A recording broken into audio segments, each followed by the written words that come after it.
Hello. Oh, hello. Nice to see you. You too? Just waiting as usual.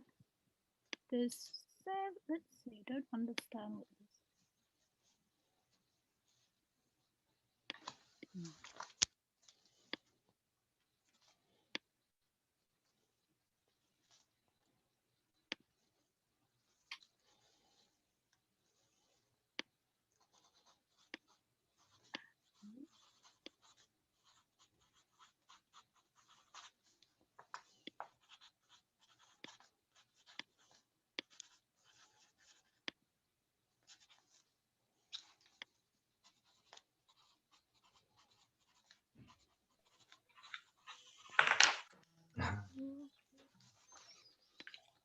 Oh, why have I got those horrible things on my screen? You're waiting. Right. Hold on. I'm really rubbish. So somebody's joining now. Okay. There's 7 on one group and 11. Let's see how many turn up. Oh, wow.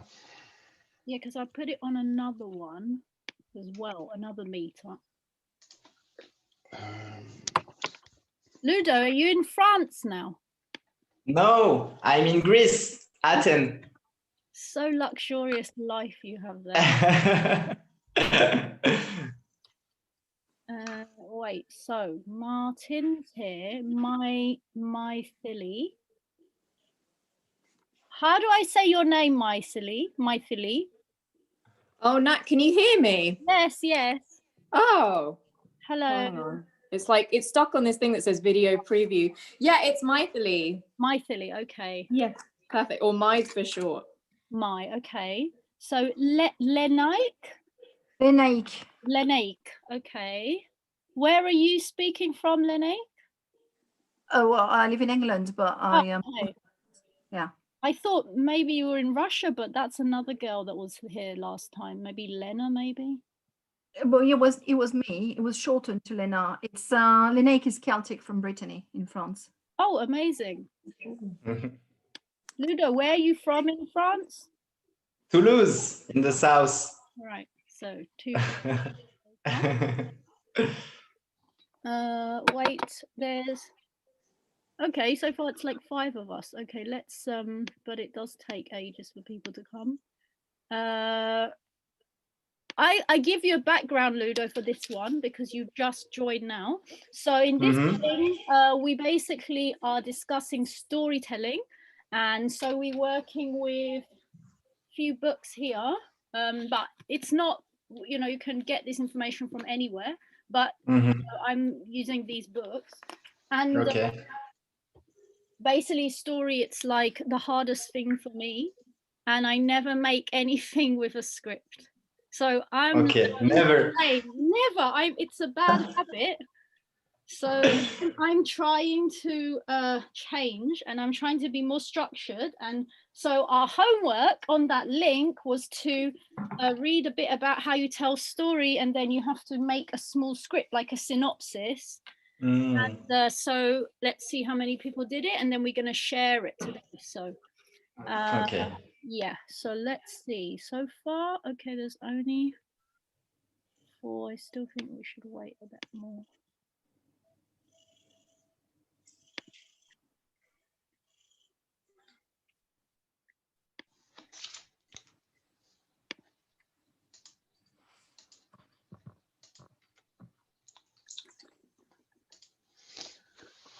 Oh, did you get kicked out the room?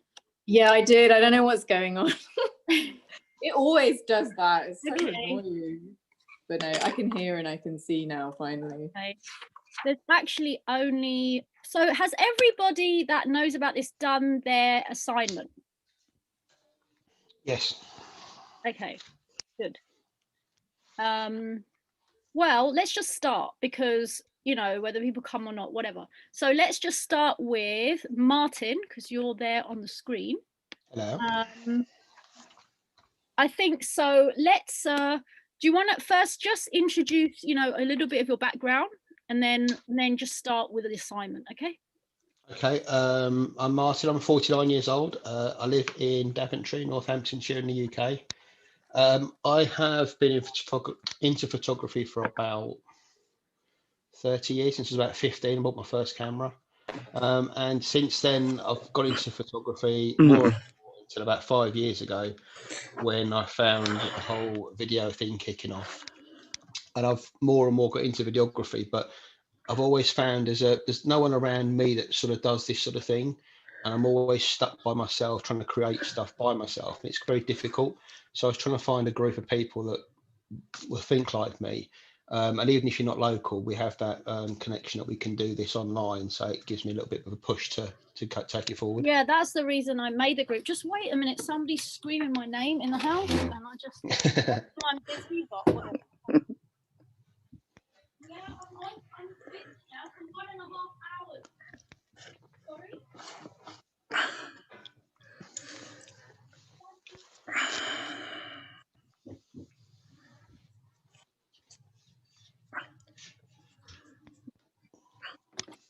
Okay, so now, Martin, why don't Yes. you throw yourself? Have you done writing before? Like, have you written script and story before?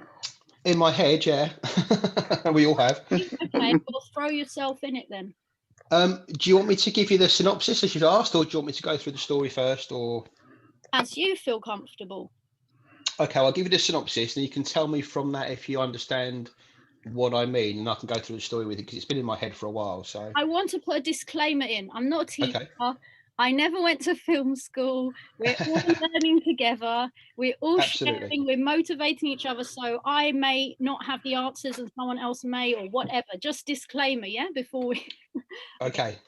So on the back of the DVD, you would find Ethan finds himself sitting in his car at the beach, contemplating his miserable life after his partner is found to be having an affair. Every belief he had in love has gone. He starts morosely strolling along the beach when he suddenly stubs his toe, and the next 2 minutes of his life completely changes everything he believes to be true. Right. Read it one more time. Ethan finds himself sitting in his car at the beach, contemplating his miserable life. His partner is having an affair, and every belief he had in love has gone. He finds himself morosely strolling along the beach when suddenly he stubs his toe on something. The next 2 minutes of his life, the next 2 minutes will change his outlook on life completely. I can't believe somebody's still calling me.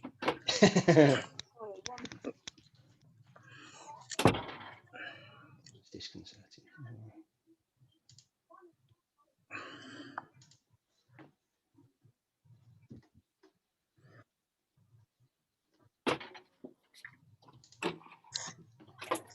Stubs his toe. Okay, Yes. so now I'm thinking, what did he just stub his toe on? So that's Mhm. good. Because what is going to be so, it changes his whole life. Yes. Okay, what does everyone think of that script? They're Synopsis. speechless. Is that the log line? Yeah, is that the Yeah. log line, like a synopsis, right? Log line. That's a synopsis, yeah. The story is obviously a lot more involved than that, but that's the catch. And what's the picture? What's the picture on the front? Oh, sorry, Rob, just speak. No. So did he have an infection or something? I don't know. Have to watch the film. Or won't you? is that why his life changes? What's the picture on the front? Because the pictures tell, you know what I mean? Like, I hadn't really thought of that, to be honest. That's a good one. I'll tell you the story, and you can suggest suggest the picture. Okay, so he's in the car. He's on the phone to his partner, and they're having an argument. The argument ends. He realizes that his partner's having this affair. He's very upset. Slams the door. I've got this vision of a pigeon sitting on the bonnet, and the pigeon looking at him, and him looking at the pigeon, while the pigeon's like got a chip in his mouth, like at the seaside. And he's like trying to have a conversation with his eyes with the pigeon. Anyway, gets out the car, starts strolling along the beach, and as he's walking along the beach, he stubs his toe on, and forgive the cliche here, stubs his toe on a bottle that's stuck in the sand. And as he looks down, there's a message in the bottle. He pulls it out, and it says, "Hello, have a look behind you." So he looks behind him after swearing after stubbing his toe. And when he looks behind him, there's 2 more bottles stuffed in the ground, and both of these have messages in them. So he looks down, picks up the first bottle with the message in, looks at the message, says, "No, not this one, the other one." So he goes to the second bottle, picks up that message, says, "That tricked you, didn't it? Look behind you." Looks behind him. And when he looks behind, there's 4 bottles stuck in the ground.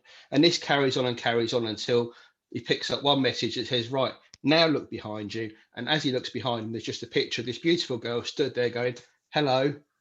And that's how it ends. So is it like a bit sci-fi or not? Yeah, a bit supernaturalish, yeah. Interesting. Hmm. And I've already got the Coke bottles saved up downstairs in the top, so I'm ready to do it. So this is so good, you know. This is what it's about. You've actually written your script. You can see it in your mind. You've got the shots, and now you just got to make it happen. That is. Yeah, it's just unfortunate that I'm in the middle of the country, and I'm actually 5 miles away from the furthest part, or the furthest coastline, literally situated right in the centre of UK. But I've got in my head this has to happen at the beach. Yeah, absolutely. That's going to be a lot of fun. You should do a bit of a behind the scenes as well if you can. We'll see how it develops. I'll think about the picture because I've got it in my head now. I'll think about a picture what comes to me. Thank you for sharing that, Martin. You're welcome. Okay, now I've got Rom on the right side. Did you do the homework, Rom? What is the homework? The YouTube? Is it the YouTube? Well, I watch it. the YouTube's the second part we'll discuss. The homework was you put together a log line for a story. So it can be a story that you've done or a story you want to do, or you can just quickly wing it now and do something. Oh my God. I don't have a log line, but I have a script. Come on then. Okay.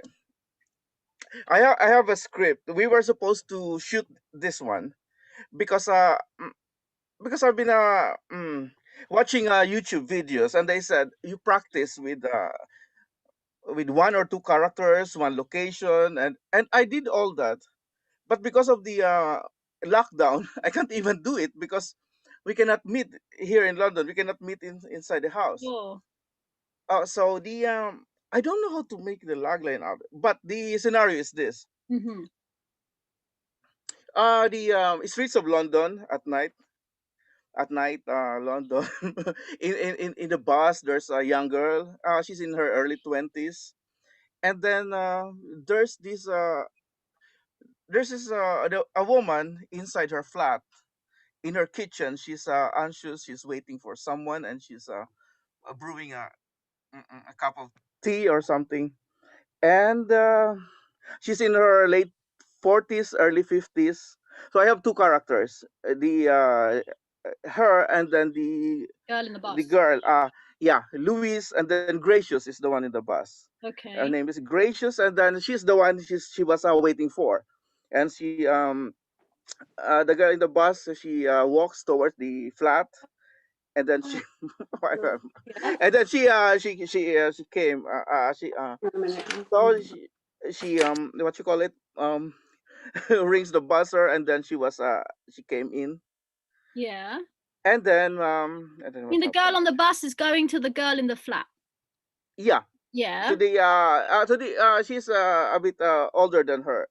Yeah, the one in the flat. Oh my God, where's my script?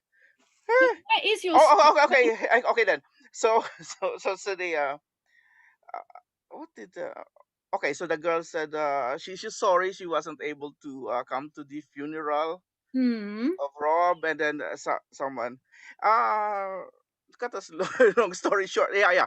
So Rob is the son of Louise. And then Gracious is the girlfriend. How did I write it? And then so so she came. She went there because Rob told her that if something happens to him, she should come, and then there's something for her. He will Uh-huh. live with the mom. Something. Yeah. Yeah. So yeah, the title of the story is The Box. There was a box that So the what? Wait, you said the name of the story is The Box? the title, yeah, the Aha, title okay, I is The get it. Box. Right, Oh my okay. God, where did I? Oh my God, I'm. Anyway, Well, don't worry, just sure. Okay, so the mom, so the son was killed. He was murdered or blah blah blah, and all that. So she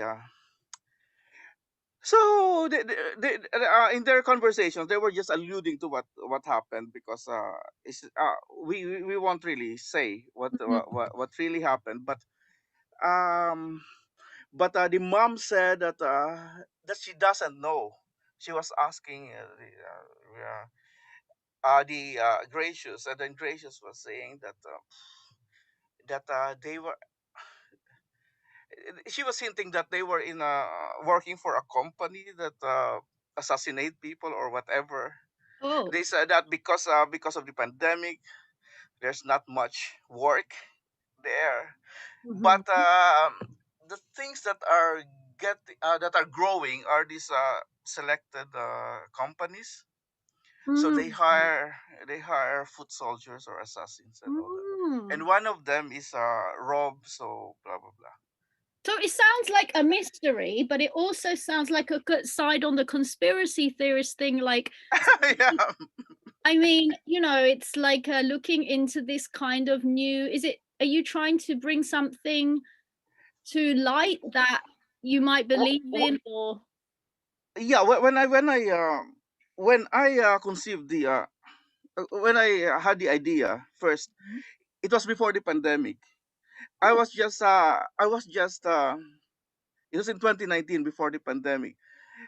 I wanted like no, I wanted just to shoot something with dialogue, so I can I can practice microphones, lighting, and all that.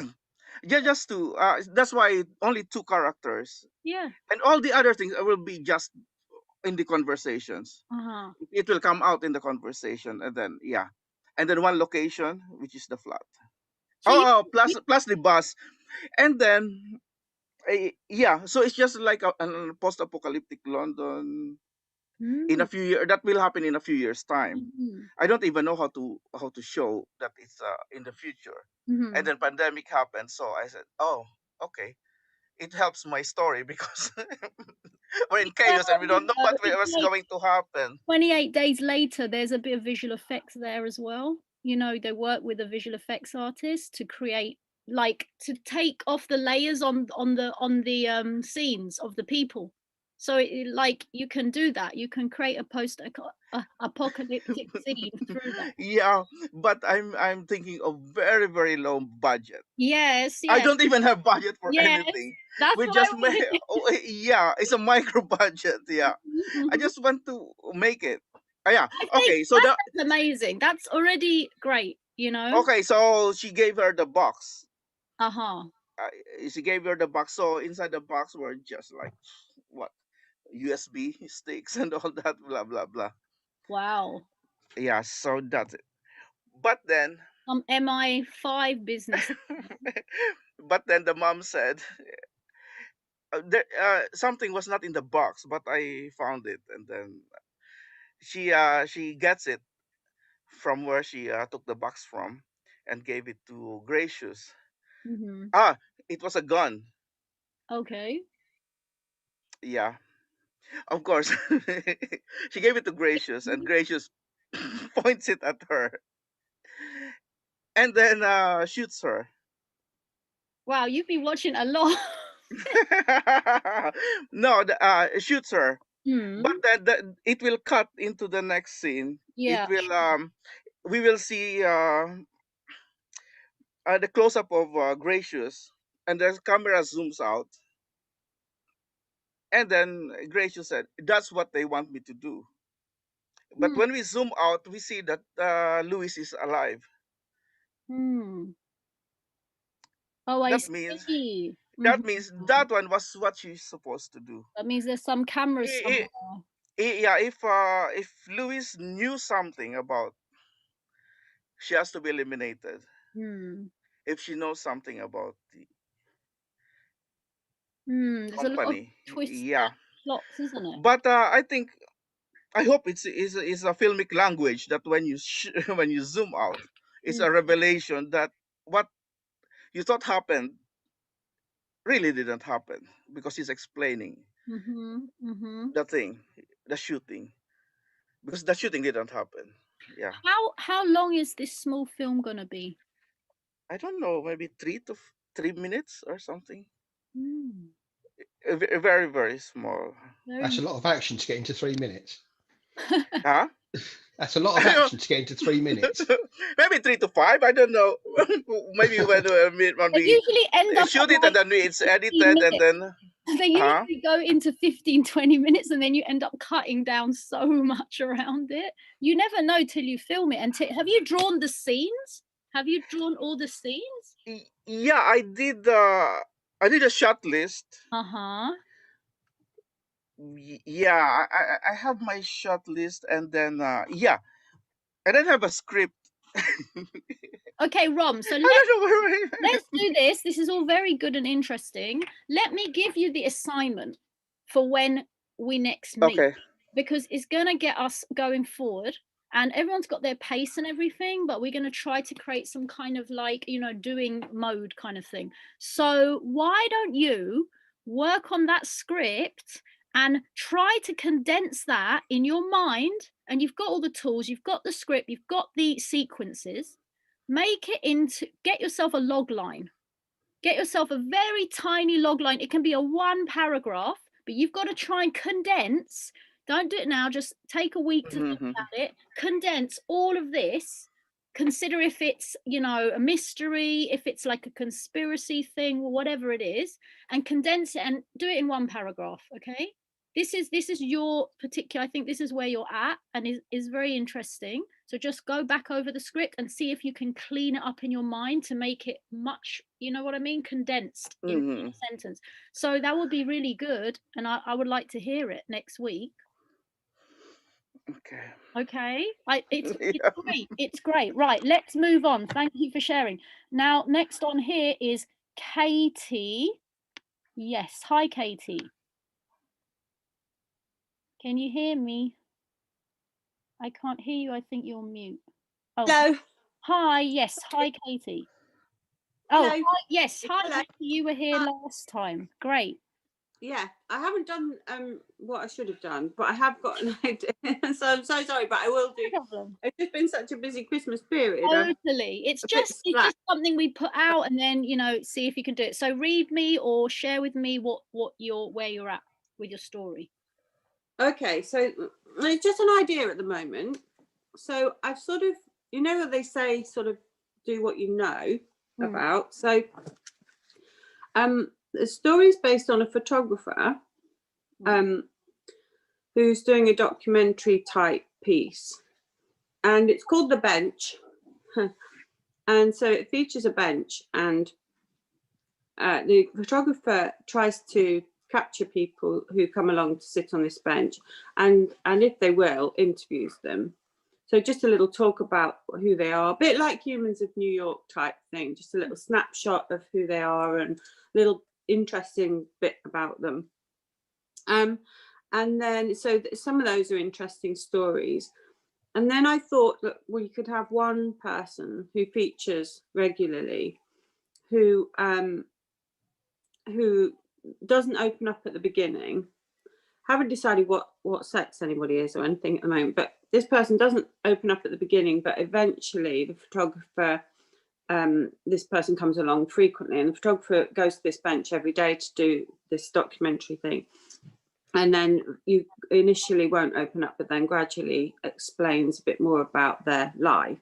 And it's, I don't know, I haven't got the details yet, but I'm thinking it's some sort of harrowing tale. And the photographer gets sort of tied up with it, and it starts to affect their life as well. And in some way they get involved, but I've only got the bare bones at the moment. Involve means from being like behind the camera to getting involved in this drama. Yeah, in the person's personal circumstances in some Right. way, but I haven't. That's all I've got at the moment. I So haven't let me really. get this right. Is the photographer kind of journalist? Like, I mean, Yeah, so you get sort of documentary photographers, so people who, you know, obviously, well, you know, who are looking for, you know, stories. And so that's the idea. So the photographer's looking for that. So some, you know, to tell people stories, right. but then gets involved themselves in this story. But as I say, it's very vague at the moment. I haven't thought of what their harrowing tale is and how the photographer becomes involved. But and I haven't got an ending either yet. So I really, you know what I love? I love the fact that it's, you know, there's a kind of, not law, but there's a kind of thing that artists will tell you. Like one of my very good friends, he's a fine artist and he teaches in the school in New York, and he will vouch to say, whatever you do, I mean, it's really good to go really deep, you know, like, because I was telling him, you know, I have to become the drama, I have to become the thing, because then I get the stories, you know. And he was like, you know, I hear you and I really get that, but whatever you do, don't cross the boundary. Don't ever forget that you are, you know, I can't remember how he put it, but you're the camera, you know, you cannot become the drama that you're filming. You know, that's that's where you've crossed that boundary, because you know, you're influencing and all sorts. I mean, whatever you want to see it as. And I love the fact that this film that you're talking about is exactly that. Yeah, exactly that. Yeah, that's exactly what I was getting at. Yeah, so and also I am envisaging the other people that come along and sit on the bench. The stories are actually be hopefully interesting from them as well. So you start off thinking, oh, this is a nice story about people, you know, and then it gets more involved with this one person that features frequently, you know. I was going to say, the actual story itself, just the photographer taking the actual stories of the people was interesting enough. If you can expand that even more, that'd be awesome. Yeah, thanks. That's a great idea. Oh, funnily enough, I've got some Coke bottles with lids on as well. What you were talking about, I thought, because I was going to do a photo of a rainbow of you know, put different colours dyes in each bottle. Coke bottles are so, the Coke bottle is such an iconic, and it's such a cute thing. It just works in every story. So yeah, I've started saving them up downstairs, and I don't know how many bottles to put in the sand yet, but we're getting there. Well, if you need them, I've got, I think, 8. Thank you for that. That's really good. So exciting. Thank you so much, Katie, for sharing it. No problem. We're going to go into exactly what we're talking about with conflict and so on, but let's go through. Right, next is Mythily. Hello, Mythily, can you hear me? Hi. Yeah, okay. still working. Whenever you're ready, share away. Yeah, cool. Okay, so this is kind of like my DVD synopsis thing. So tea is a drink that has underscored many of our life's moments, but how much do we know about the leaves in our brew?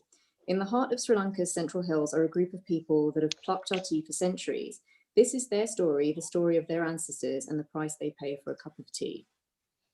So that's kind of like the summary of it. And then the title of it, I don't know, I was thinking of something like the leaves at the bottom of a cup, but I know that doesn't really have a ring to it. But it's because, so basically trying to explain what this is about. If any of you have been to Sri Lanka, there's quite an iconic picture of like a person plucking tea. Like you may have seen like these sort of tea terraces, and they're normally women, and they pluck these kind of like new leaves of tea. But what a lot of people don't know about that particular tea plucking community is that their ancestors were actually indentured laborers, effectively slaves from India.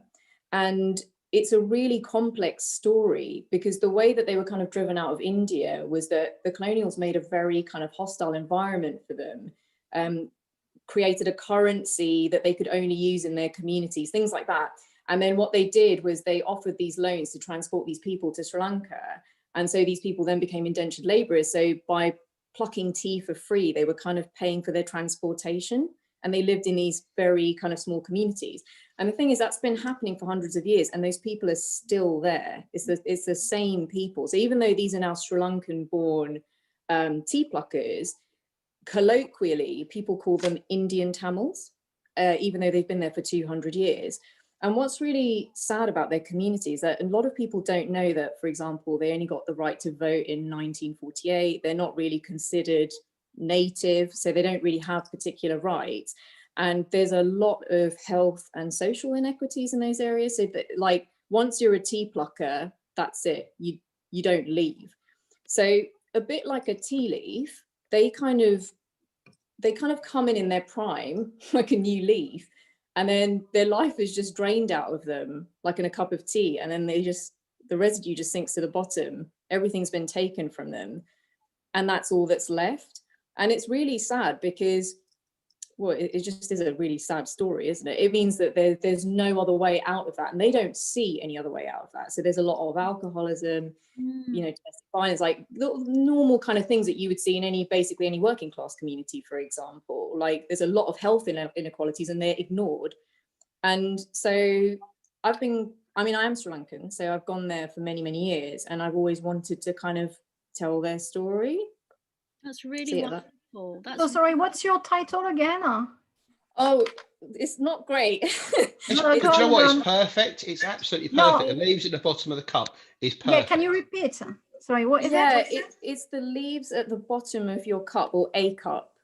What about we live at the bottom of your cup or something like that? No, yeah, you could say something because like because of what you're saying, that, you know, it was kind of, they were kind of enslaved in a way. So yeah. I think the leaves at the bottom of your cup are those things that you look at the bottom of your cup and you go, oh God, why have they got in there? It ruins my tea. Yeah. But you're exactly right. They are the reason that they're there making your tea. I think it's perfect. Yeah. Oh, Such an incredible story. And, you know, it sounds, would it be a film, Maithili, or would you actually like to document like how you I feel like a film wouldn't do it justice, because so I don't know if you guys have watched the docu-film The True Cost. It's about fast fashion. Okay, I really recommend it because it's very moving, because it's about the real people that kind of sew our shirts, and like we just don't think of these people, right? It just appears in Primark or whatever, and like so they actually talk to these people, and you just think, oh God, like, you know, my £3 t-shirt at Primark isn't worth this, and that's kind of what I want people to kind of think. It's like, it's not worth this. Like I'm happy to pay a bit extra so that a poor community somewhere can have a little bit of like dignity in their lives. They can see some element of progress, or they can have some element of recognition. And the thing is, they really, like, for hundreds of years, they've paid with their blood, right? So even the tea that comes from Sri Lanka, it only makes about 10% of your tea bag, like nothing really. But the whole of Sri Lanka, about 25% of it, a quarter of it is covered in tea bushes. And it's kind of like, you know, you just kind of look at that whole situation and you just go, why are we not talking about this? Like, there's got to be better ways around this. And so that was the kind of point of my idea. Lovely. That's brilliant. I mean, that's a really deep ethical film. It reminds me of, you know, there's been so many films out there in the vegan community that is, you know, pushing on those aspects, but, you know, on, you know, that, you know, I feel like you're saying with the ethical stuff, nobody has a clue about the history of where you get your, I mean, they talk about, you don't know where your food comes from. You don't know where your tea, I mean, a cup of tea in England is just standard. You know, I'm having 3 cups a day of my grandma's growing up, and nobody has a clue of the history in the bottom of that cup. What the amount of, and you know what, I'm wondering, when I went to India in the south, like you said, they had the whole story, and they talked about the British that came round and made the Tata, is it the Tata company? Oh yeah, yeah. And so we went and saw the private lands there and everything. And I wonder if those people are coming from that time across from that period across to Sri Lanka, because, you know, that could be interesting for you to bridge it as well.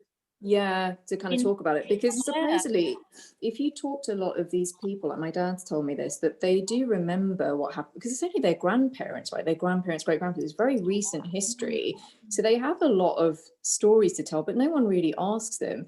And from my experience, most people, you know, even though we all love tea, I believe that most people are inherently good. And when they see something like that, they will question and go, I don't think it's worth that. And I believe that something can be done. You can't change the whole world, but you can at least raise questions and you can think about the ethics of something. Because in this particular thing, I know in this like idea, I know there's a group that's related to, if you guys have heard of care packages, you know that when we say, oh, send them a care package, that was a group of people from the 40s in America. They were sending relief to England and Europe because we were completely destroyed during World War II. There's so much poverty and, you know, just destruction. And so that same international organization, they have plantation community empowerment projects. So I don't know much about them, but they do some work in this realm. So if I had a protagonist that was a tea plucker or whoever, and I had someone from that community, then it kind of raises awareness that there are people, but we all kind of have to stick up for them, and we have to at least give them the boost. Because if they're going to do the work, if we can at least hold them up, then they're more inclined to be able to do good work and actually make us think ethically about, you know, what goes into a cup of tea, like what goes into a shirt, these types of things. Yeah, I think it's brilliant. Have you had some kind of idea about interviews? Because usually with stuff like this, interviews are the structure, the base, and then around an interview, then you, I mean, like say your granddad or your dad, have you considered? Yeah, so I'm not related to these communities, but my mum, who is Sinhalese, so she's grown up in that place. So they have very close bonds with estate workers. And so I want to, the tricky thing is the ethics of it, because they're scared, right? If I start making a film and they look like a whistleblower, I can destroy their life as well. So I think this is the thing that's made me quite scared about this movie, because I don't want to like just leave them in a mess and be like, bye-bye, and like, you know, have my documentary. So I need a bit of help with trying to broach, how do you tell a story without putting that person in a worse mess than when you arrived? Totally. That type of thing. Very And yeah, there's loads of things you can think about doing. Like, I think that they could be employed as forest rangers and nature rangers. I don't think they need that much tea in Sri Lanka. You could reforest that whole area and you can get all of them to be park rangers. Like there's loads of ways that you can help that community. And that could be like a, you know, a completely different film in a way. But yeah. Sorry, go ahead, Martin. I was going to say the whistleblower thing, you could say to them, look, you know, the fact is no one in the world knows what's going on in your community. Like, it's the first time I've heard of it today. So the chances of anybody in your realm seeing this at the moment is very small.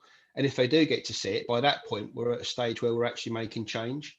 Yeah, that's a really good way of putting it, actually.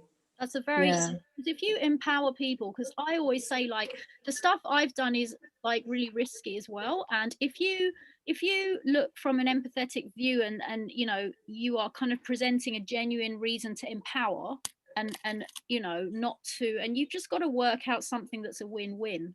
And you've got to also cover all the angles and consider all the different things. And yeah, we can talk about that later. And it's a very good point. And it's mindful whenever you're doing something like this. And don't forget, you're going, if you're going to start speaking, if they're going to start speaking in a way that's uncovering, you know, like you're saying, whistleblowing. I mean, you've got, this is all about the big guns, the big, you know, the big monopolies that are out there making I mean, cigarettes, it's the same, it's any industry. You've just got to be mindful about how you do it. But you can, it's totally possible. So thank you for sharing. It's really exciting. Right now, I want to just get through everyone. There's two more. Okay. Luda, I'm going to put you last, but Lenaik, do you mind to share your, oh no, there's one more. Who is the Zoom user, please? Zoom user. It could be me. Hi, I'm Tanya. Oh, hello, Tanya. Okay. I don't know if I'm the Zoom user, but I do use Zoom, so I take it I'm the Zoom user. I'm just changing your name, and so it will be easier because then I can see. Okay, I'll come to you in just a sec. So Tanya, your name's Tanya, right? Yeah. Right. So Lenaik, if you just go through your story with us, please. Okay, no problem. I'm just going to. I don't know how to put the video. There's no video. Yes. Sorry, it's because we are recording, so that's kind of fine. I was a bit distracted by my own life at the moment, so I'm actually starting to write something about my mama. And so sorry if it is a bit macabre, but it's kind of a with the way things are going at the moment, I think that at some stage she's probably not going to make it this year. So I'm starting to write a funeral plan. Wow. And something that will be online, basically. So there is still a script, But yeah, that's kind of what I'm writing at the moment. So it would be, so I'm just reading my notes here, starting with everybody on Zoom and one child saying, you know, why we are meeting and what my mom would have wanted. Then with the choice of my mom's music, speaking about her. You know, from I've interviewed my auntie, and my mom did talk about things with me before. So that on the choice of music of my mom. Then presentation, I thought, so that would be a film. I'm quite good at making film about people. I've done that, you know, I've already done something about my mom anyway, just out of love, and my dad and my sister and my daughter.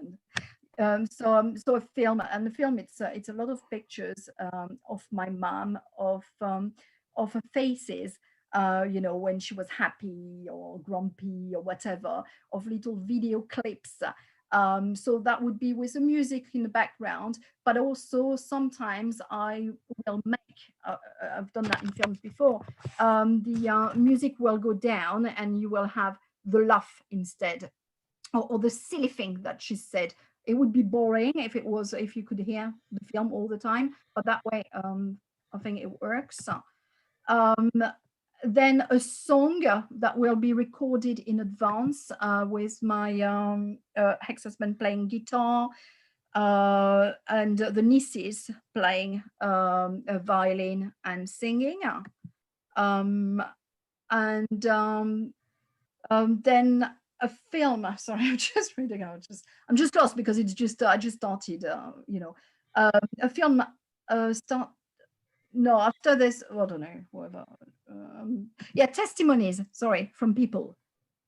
So that's free. People on Zoom. Testimonies from people, and then just a reading from the Bible with a still image of my mom, and that's the end, basically. Sorry. So It's it's probably been not what you were expecting. it's been inspired by current events, basically. Yes, totally. Because I really think that, you know, we're not going to physically attend. She's in another country anyway. I'm not allowed there. Yeah, no one is going to attend. So yeah, it'd be great to so it's probably, yeah, sorry, things are going to happen with the care home. They're going to deal with things, but then we can have a service, everybody on Zoom. And you say you've made films before, so you're familiar with, do you usually write a script out and then? No, not at all, because I am really, really totally an amateur. It's just a hobby. And the only films I've made are about either people, because I love them and I want to show this love through a film. Or, for example, I was asked to, when my daughter became a junior soldier at the Salvation Army, I was asked to do a speech. I can't do that. You know, I've got nothing to say. But with a film, I was able to convey quite a lot. You know, you would see my daughter was just this beautiful, you know, person really on the film. And so that was that. Yeah, and I about holidays, otherwise holidays, because I like to travel and I love to show the places. So that's what I'm doing. I did one about Paris, which I like. I think when I'm okay, continue. Sorry, it's to raise attention.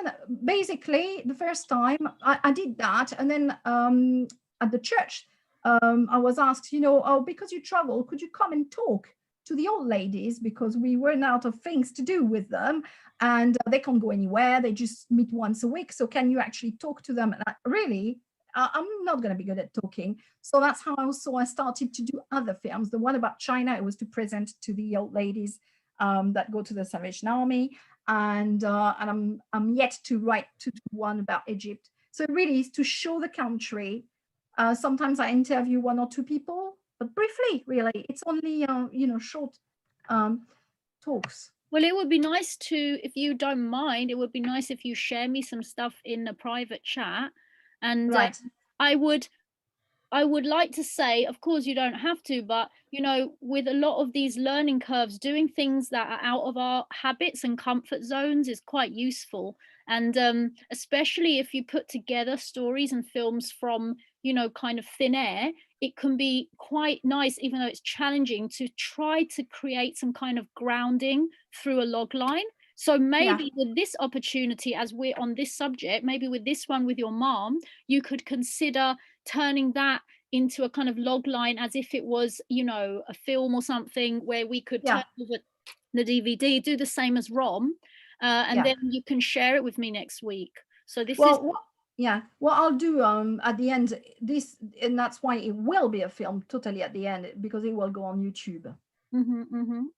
For those who were not there or whatever. But I really enjoyed the comments that you were giving last week as well, and about sound quality and stuff like this, because sadly all the films that I did of my travels before, the sound was really useless. I'm not really good at taking pictures, and I'm not really good at filming, but I love editing. That's but sadly in my editing I'm not using the best things, right? Luckily a few people have given me pictures of, you know, the holiday, because I go in escorted tours, so I meet people. So they've given me their pictures, but sound quality was really bad. You were saying you were holding your phone, weren't you? And that's it. My mobile phone in Shanghai with a lot sometimes if you're in the middle of, like, I had to do that. I literally had to throw one of the guys in and say, can you just take the phone to the mouth of it? Because you don't want to lose the thing, and it's, you know, very interesting at that moment. But technically it's much better to have the practice of having the sound equipment with you know. Okay, thank you for sharing, Lenik. And so look forward to you sending me a log line, okay? Okay, now let's move to Ludo. I would like you to tell me, I'm sure you have thought of a story or something in your time of working in film. Would you be willing to share some kind of idea of a story or some documentary with us?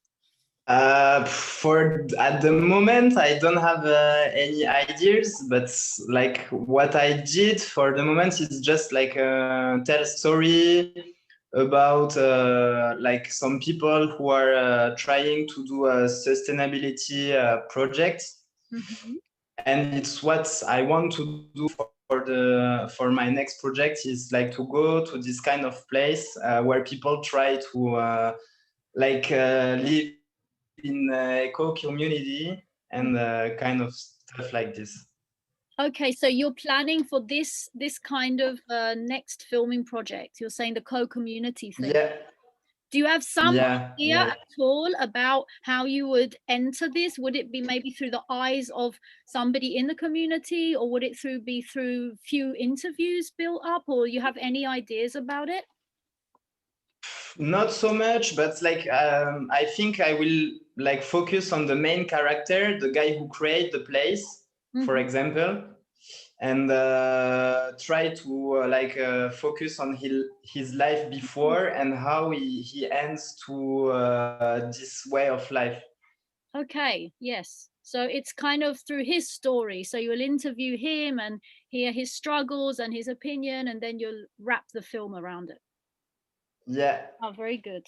Very exciting. So last we have viewer, Zoom user is, thank you, Ludo, for sharing very last minute. Welcome. Zoom user, so it's how do I say your name again? Tanya. Okay, you'll change this, won't you, Tanya? So Tanya, did you do the homework? Yes, kind of. To be honest, I'm so new, I don't even know what is a log line. To be honest, I wrote something, and yes, please you tell me what is a log line. Well, I mean, what do you want? Martin, what's a log line? Martin? Oh, Martin, you're muted. Oh, there you go. It's just something to sell your story. So whether it's something quick, a quick synopsis of your story, not giving it all away, but just leaving something there to generate some interest. Good. Then I think I've done the homework. So it's the title is Till Death Do Us Part. Say that again. Till Death Do Us Part. Okay. And it starts just with a poem. The end of a poem, it says, "Move him into the sun gently. Its touch awoke him once." It's a poem by Odin, W.H. Odin.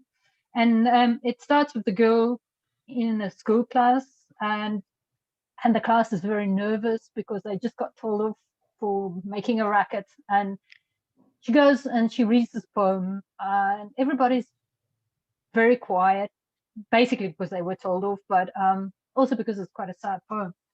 And she's very nervous, and when she's done, she just goes to a seat and sit down. And then the boy behind her turns to her and says that he found the poem very good, or the presentation very good. And then you see the same girl with a friend at a school dance, typical high school dance. And these two girls look a bit uncomfortable at the dance. And there's this people dancing about. There's a guy looking like a reaper dancing in the background. And then you see the same boy again that she spoke to in the class, and he's the DJ, and he starts talking to her, but it's loud and she's uncomfortable. And basically they just say they're leaving, and he says, well, he's sad about it, but that's it. And then something totally different again. It's the same girl, and she is in a shopping center. And in the shopping center, at the bottom, there's a film where a lot of people are standing in line to buy tickets, and you can see the films, and there's a horror film in the background. And she's just standing there observing the people, and while she's standing there, there's somebody calling her name, and she sees somebody, but she doesn't recognize this person. And then finally she realizes that that's the same boy, but he looks very, very different. And then she finds out that he was in a motor car accident, and had very, very bad injuries on his face that was structurally changed him a lot. And then I'll just go on here. Sorry. The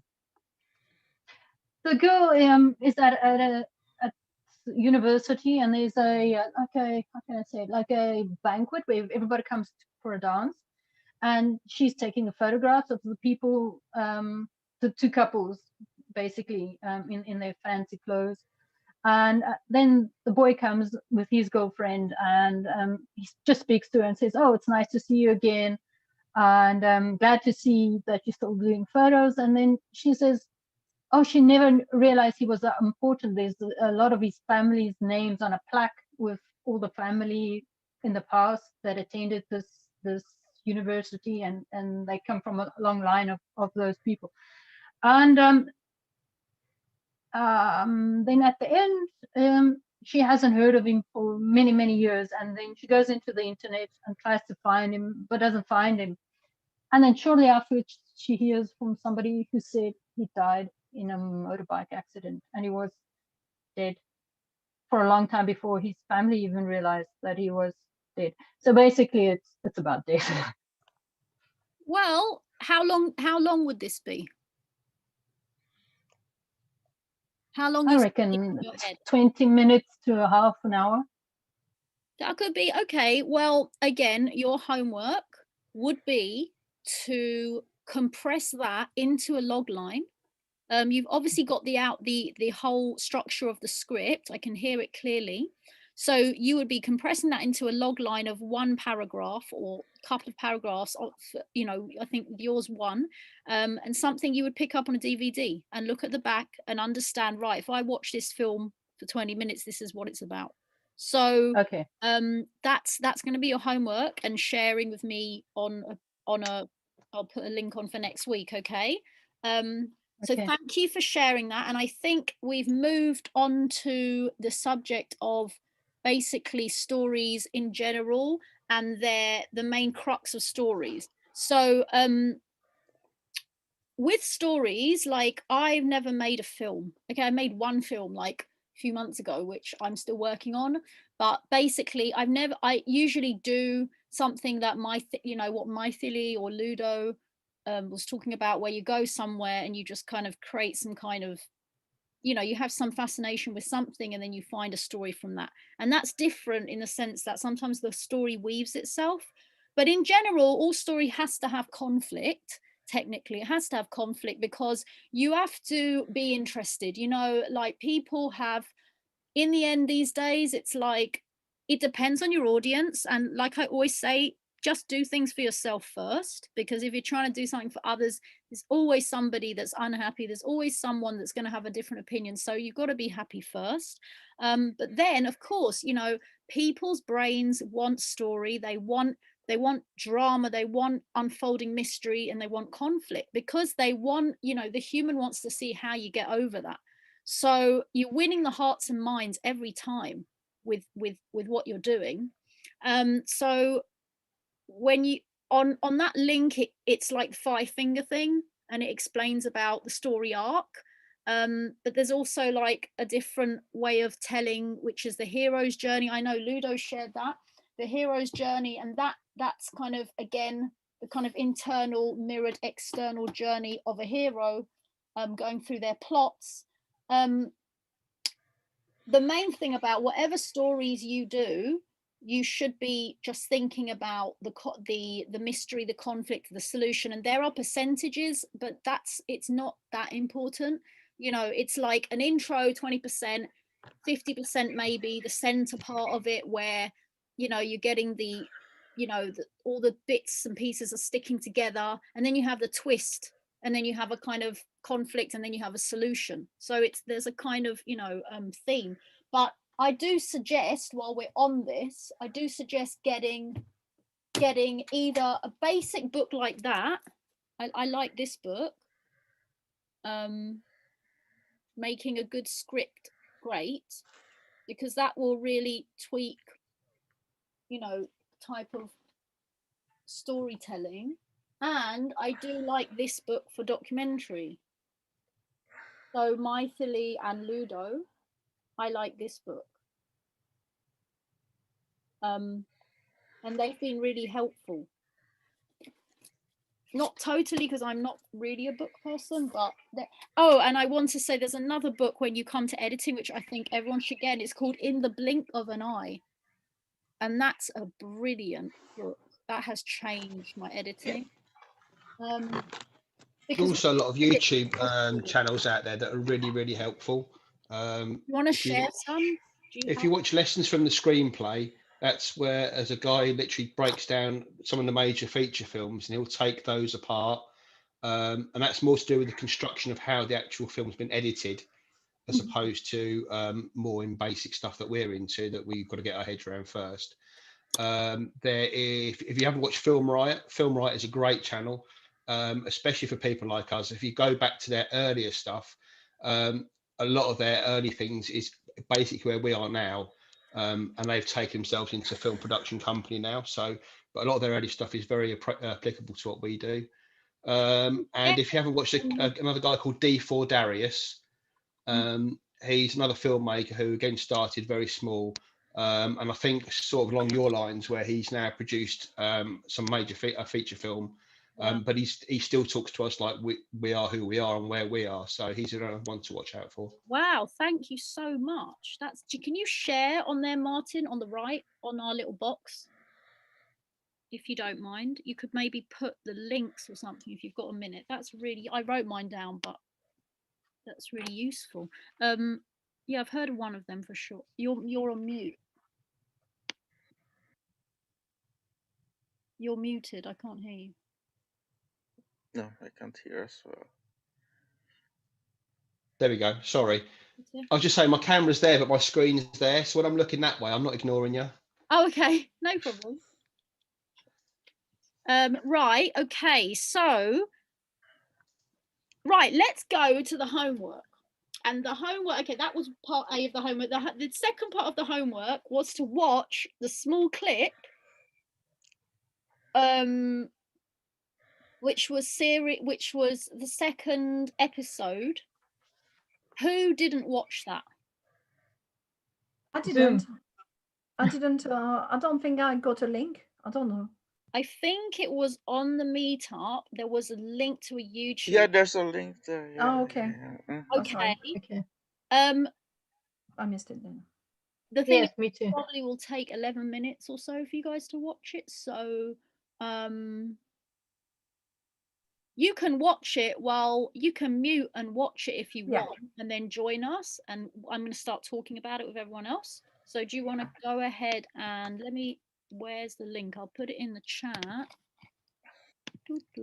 Thank you. Oh yeah. Incidentally, D4 Darius is the one who said if you want to practice, you practice with a small cast, is one location, and I am that's excited to watch him because I very that's rarely have watched. I mean, I watch loads of stuff on Kit actually, but very rarely on. There is a guy that I like called This Guy Edits, but even then, Yeah. the way I edit is just This like guy, doing it. oh, a yeah, million I think times. Like that's the one. Yeah, the problem with Darius is he was doing all the stuff that we're doing and going through like literally how to film and behind the scenes. And now he's got involved in the big feature films. He's kind of gone away from YouTube, but it's all the stuff that we want to really absorb. He's taken it and gone off, and every now and again you'll see him back on there. But like I said, again, his early stuff was very good. Oh, I'm excited. I'm glad to find someone like that. Hold on, where's the link to this flipping thing? Because there's so many new things they've put on here now. Sorry, it's the YouTube Film Riot that we have to watch. It's on a channel called Tabawa Web. Hold on, Tabawa Web News, Tabawa blah blah blah.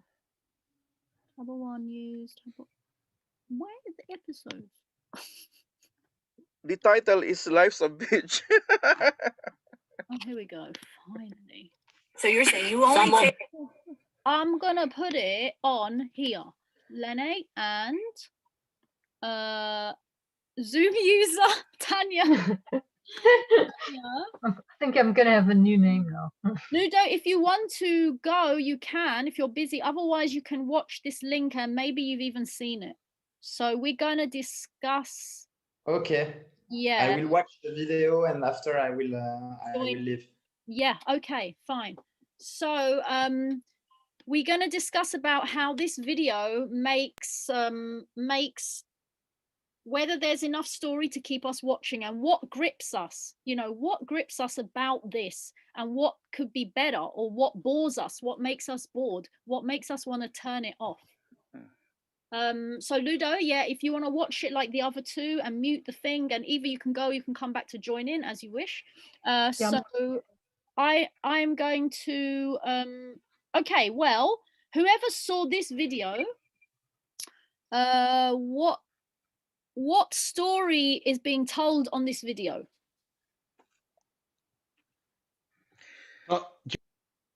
Sorry, do you want me spamming links to these channels that I've got? Is that okay? I'll just put them on there.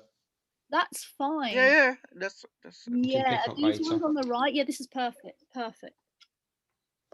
Yeah, the film about the dogs. Where do you want me to start? Well, start wherever you want. If you just go for it.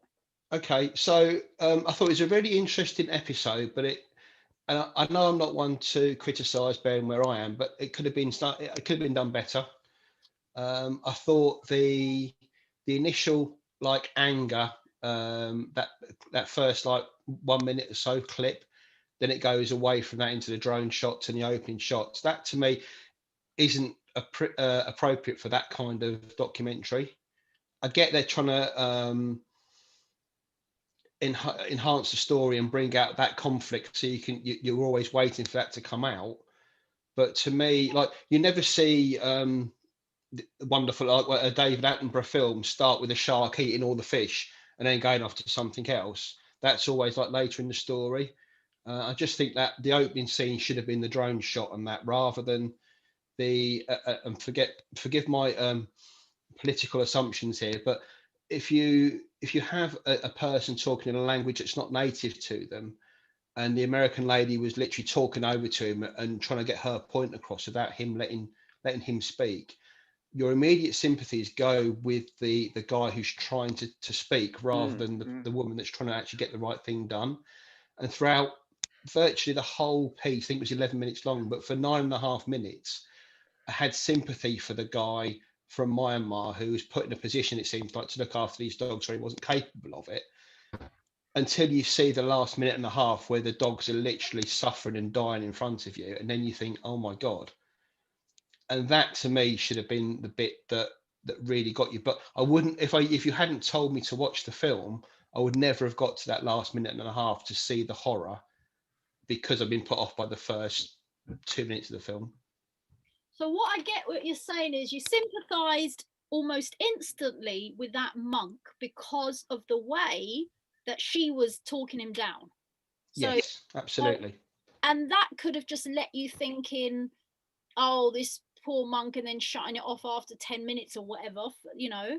But then, you know, you got the kind of, not twist, but you got the reality at the very end where you just saw these dogs piling up, and then you were suddenly like, my God, she's got a point, you know. Yeah, to me it should have been on a crescendo where you start off with the lady that's looking after the dogs correctly and trying to tell you the problems that she's got, but that she's got the medicines and she's got the vets that could be able to do the spaying and stuff like that. So you think, oh, that's good, and then it gets worse and worse and worse, and they take you to see the monk, and then you see the conditions that the dogs are living in, and you get his side of the story, that he's been put in this thing, but it's okay, I can do it. But then the woman says, you can't do it. You obviously can't do it, because look around you. And that's when you see the horror of the dogs dying. It should have been that crescendo, that massive bang at the end. But unfortunately, the bang was at the start. It didn't really need to be. I hear you. And so let's extrapolate what happened now that the bang's at the front. Like, I know about the sympathizing with the monk, but what kind of story does that become? Like, I obviously get the crescendo thing, but what happens where it was cut the way it was? How would you kind of sell that story now? Or wouldn't you sell it, and would you just say it was all wrong? It wasn't portraying what it was meant to portray, you know what I mean? Or what was, now how would you say, what did it end up portraying now? There's two ways to look at it. I mean, you can do it as that's the artistic way of trying to get the story across, is to give the bang at the start, so the viewer's like, oh my God, what's happening? But to me, it wasn't the right bang. The bang should have been the dogs you saw at the end, literally in agony and pain. That should have been the bang, and then start the story at the bottom. So the audience always waiting, where's that dog going to come into it? Where's that anger going to come into it? But what you started off with was, and again, forgive me, it was an obnoxious American trying to talk down to somebody who was struggling to get his story across in her language. And my sympathies immediately went towards the monk. I hear you. That's very interesting. And obviously from our viewpoint, like, you know, it's interesting because we understand from our viewpoint, like the cruelty to animals thing. And, you know, we live with, you know, in China, they're eating dogs, and in England, they're, you know, taking care of dogs. They'd never, you know, it's a completely cultural. Yeah, it's a different culture. Yeah. Completely different culture. So it's really interesting to get the feedback on, you know, how somebody would cut, like Martin's saying, show the dog suffering, and then build the crescendo about what's going on around it. But if you put that in a place like Vietnam, where I know they still serve dog and they say they don't, you know, people would probably shut that down because it's boring, because, you know, they don't get what the anyway. Go on, Ron. Yeah. When I first saw the clip, saw the film, it was a bit interesting, because she was really very aggressive. This white woman, and she's in Myanmar, and she's telling this native how to do his thing, and it's like, and she's telling him not to get any more dogs if he cannot take care of them. But then he's a monk. If he refused something, so it's about, she should think about the cultural things as well. And then while watching it, the first bit, and went back to the title, Life's a Bitch. I was wondering, is it about the dog or is it about this woman? I'm so, yeah, because she's bitching about these things to him. And also the first shot, there's a little it was divided into a little square and a big square. And then because at first they were talking, isn't it? I was wondering, why do you need to have two images there? But then I get the point, because this one, the bigger one, is it's a steady shot. But this one, the little one, goes, it pans from him to her and all Right. that. But I think starting with the conflict, where the conflict was, it makes it interesting. It's just that along the way, there were some decisions in the storytelling that didn't highlight what she was saying, because she was telling him as well. I don't know. My sympathy as well, at the from the very start, is with the poor monk. Oh, here's another savior, white savior, blah blah blah, going into a place where she should uh, research about the culture first. Like, what is his agency as well? I think, as a monk, he only gets alms from the people, isn't it? They give him gifts and all that. So, does he have the money to treat You were all saying these that dogs and you were all that? saying Yeah. there was a part that you were confused. Like you Uh huh. sympathize with the monk, and you're coming from a cultural level and saying, well, I understand, that she doesn't understand maybe the background, but there was a part you were saying you were kind of confused, what wasn't being said enough from your perspective based on Oh that. no, no, no. I know. So, so at the very first, she's so aggressive. Uh, she could have toned it down a little bit, so she's not so antagonistic. But she's also saying that in other shelters they were able to treat the dogs better. So there's a sort of a solution to the problem that she is raising. Why don't they take the how did they do it, the other, because she's saying in the other, the they don't die young, they die of old age, the dogs. So there's a model. Hmm. So it could have been they could have gone that what are they doing right in the other shelters. So did you So feel I like it, how it started with a bang, with a conflict, is the resolution. In the end, there's not much resolution at the end. So I thought, what is what is this film for, this document for? Is it, maybe it's not about giving answers, maybe it's about raising questions. I think as well, it would have really There's, benefited for us from a little bit of narration. yeah, yeah. It was all Mhm. documentary based. It was all very much the ladies telling the story and the backwards and forwards, but just a tiny bit of narration over the top, or like 5%, just explaining the story as you go along, would have really helped, I think, as well. Yeah, and also if they have followed that line, that that uh that line, she said there are other shelters where the dogs were taken care of properly. So we could have asked, what is the difference here and the difference there? Do they have more mm, people who give money to them or something? and so But I, yeah. did you feel like it's interesting because you sympathize with the monk because you're like, what's this crazy person that doesn't have background? But at the same time, you're sympathizing with her because you're like, she's evidently showed there are other places. So how did you leave like how did this like? Oh, in the middle as well. In the middle, why is she so passionate about these dogs? I was thinking, how about the people there?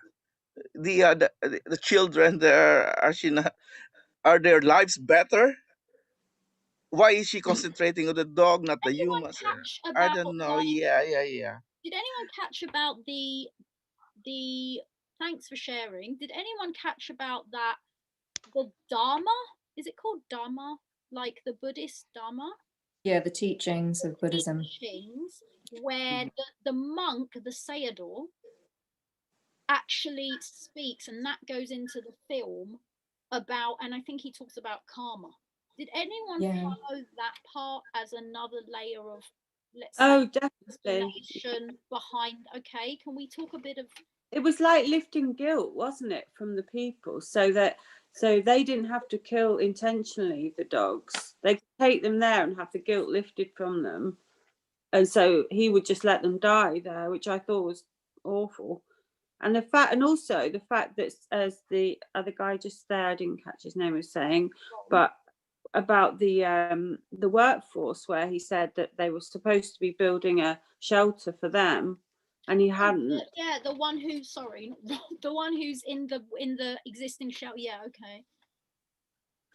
Yeah, no, I just thought it was awful, because there was obviously a very much a them and us situation, because people are bowing to this chap, and he's obviously revered, because he's sort of lifting their guilt, so that they don't have to have the treatment of the dogs at the end of the life situation, do they? Oh, I see what you mean. You taking away their bad deeds or whatever, however they. Yeah, so he was basically saying, bring their dogs here when they're, very sick, so that they don't have to kill them themselves. So he just lets them die there, and they don't believe in sort of in euthanasia and things. Oh yeah, mercy killing. They don't. Yeah, they said that. The thing I was gonna say is that it was an interesting. I was trying to figure out, because it was an episode, right? So I didn't know if they were trying to go for like boom, like this is the first episode, and then like they're going to do another one that kind of wraps up later. So it was kind of hard to assess it, not knowing if there's like a follow-up or something. So I was kind of wondering, like with this particular episode that they had a lot of interesting different ideas, but kind of going with the 5-finger thing, I don't think they made clear who the protagonists of the film were. So like you've got the monk, who's like a Theravadan Buddhist. There's particular views around in the West, we talk about palliation, right? Like we palliate humans, we don't euthanize them, and that's a very hot topic. But when it comes to animals, we're quite happy to euthanize them. In the East, especially in a lot of like these Theravadan Buddhist countries, they believe everyone should be palliated, because that's part of their belief system. That wasn't really explained, and there was a lot of him talking in his language, and there were no subtitles. So I was often wondering, when he's giving sermons and stuff, is he referring to what's going on? Or so that would have been interesting to see. And then I agree with Martin and Rom in that I think the woman that they chose to be the protagonist was not the right character. They should have used the one at the end, like Martin was saying, to kind of say, this is the terrible situation, and the dogs should have really been the main protagonist. So they should have showed the dogs, then they should have showed the lady who owned the Yangon shelter, to kind of say, this is a terrible situation we're in, this is a cultural issue, this is what we're dealing with. And then I feel like you would have had sympathy for both sides, and everyone would have had sympathy for the dogs. But as a result, it's just everyone got really annoyed with the woman in the beginning, and then they just turned off. So it was like a really good idea, and I could see like all the interesting arms of the story, but it was all like just not quite in the right order. But then I do wonder, is that because it's an episode, and then the next episode is them resolving it? I wondered about that as well. So hello, Elizabeth. Hi. Hello. It was at 12 o'clock. I know. Unfortunately, I just woke up because I have to work on my thesis all night. So okay, no problem. Yeah. No problem. I just wanted to make well, it's all recorded, so that's good as well. Well, okay, so let me go back to Mythily, so all the protagonists and everyone's in the wrong order and everything's kind of changing the whole scene, and I'm kind of hearing that like it's confusing, it's still open-ended, it's like, is there going to be something else? Are we going to get some more follow up or something? Follow up, or so now, having seen the whole thing and having seen that particular order, how would you now place the monk and the crazy woman? How would you describe their characters if it was in this same order? Trying to understand, how would you now see, would you have, what I'm trying to get at is, you know, we have sympathy for the dogs because they're living creatures and they're victims in this kind of thing, and that's easy to have sympathy. I think that's the whole thing, though. At the very start of the film, we didn't have sympathy for the dogs because we didn't know what the issue was. We had the aggressive woman telling the monk, "You're killing these dogs. You're letting them die," and then you didn't know about the dogs. The dogs were not the story to the person doing the documentary, but that was the entire point of the whole story. We needed to see how the dogs were suffering, so we could work out in our heads how could we make this better. Because that's what we wanted to do. We want to solve the problem. But that story was never given to like us. the monk and the drama between the monk and this woman has been prioritized above like the real situation, which is like No, I saw the dogs suffering. I was flinching and I was averting my eyes. They were very graphic. We know how they, So you felt it wrong. I felt it. I was flinching Martin's saying it would have been more powerful with an opening. It is already powerful. There's holes inside and she's putting medicine or powder or But if you'd seen that at the start of the film, you'd have been thinking, "Oh my God, that dog is in real pain." Yeah. And then the scene would flip to the drone shot, and then the nice lady looking after the dogs. But all inside, all you want to get to is, "I want to see that dog. I want to see that dog. What's happening to that dog?" So it makes you watch the entire story, and it goes from being someone who's looking after dogs. You have sympathy for the monk because she says he's doing his best, but he can't look after the dogs with the facilities he's got. So you've got a little bit of sympathy for him. So you start to flip, and then you see exactly what's happening to the dogs, and then you completely flip right over. That should have been the story. Yeah. I kind of agree. Sorry, I kind of agree with Martin. At the beginning, the woman is she's talking over. She's talking down to the monk in his own language. She doesn't give him enough time for him to express, taking into account it's not his own language. But also she's threatening with the fingers like that. And that's kind of a threatening thing. So at the beginning, I would think personally, I am more keen to the monk than the woman, if you see what I mean. It's not the right word, and I think that sequence should have been later on in the film. Personally, I would have switched off immediately. I'm not interested. I don't want to see someone being abused, basically. Someone going into a foreign country and abusing, someone local.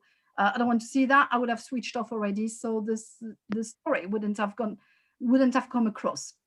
I think probably if we had seen the dogs with some maybe music as well in the background or whatever it is that makes your emotion really comes up, then we could have seen that woman, because it would have been at the end when the emotion has built up so much, then you are angry with her, if you see what I mean.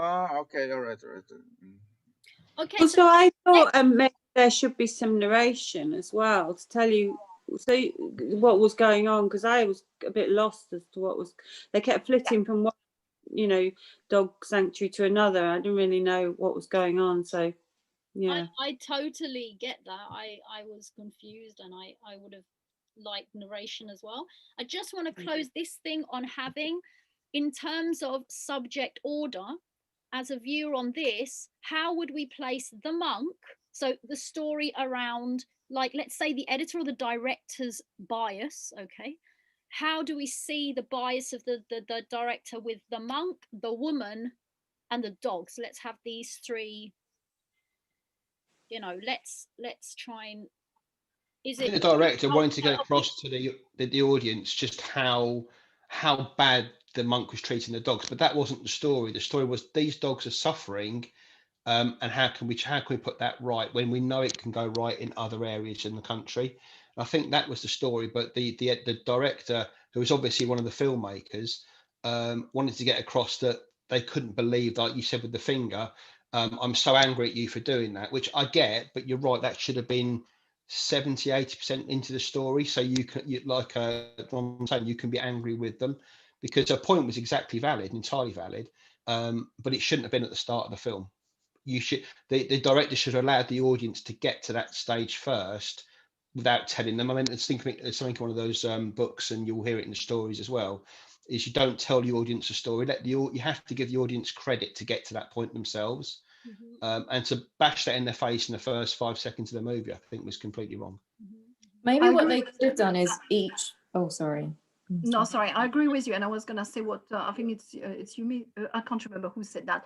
That actually we should have had the subtitles as well of what the monk was saying, because there's subtitles in there. I'm sure I put the link of the subtitle. I think you have to select that the subtitles. Oh, okay. Oh, right.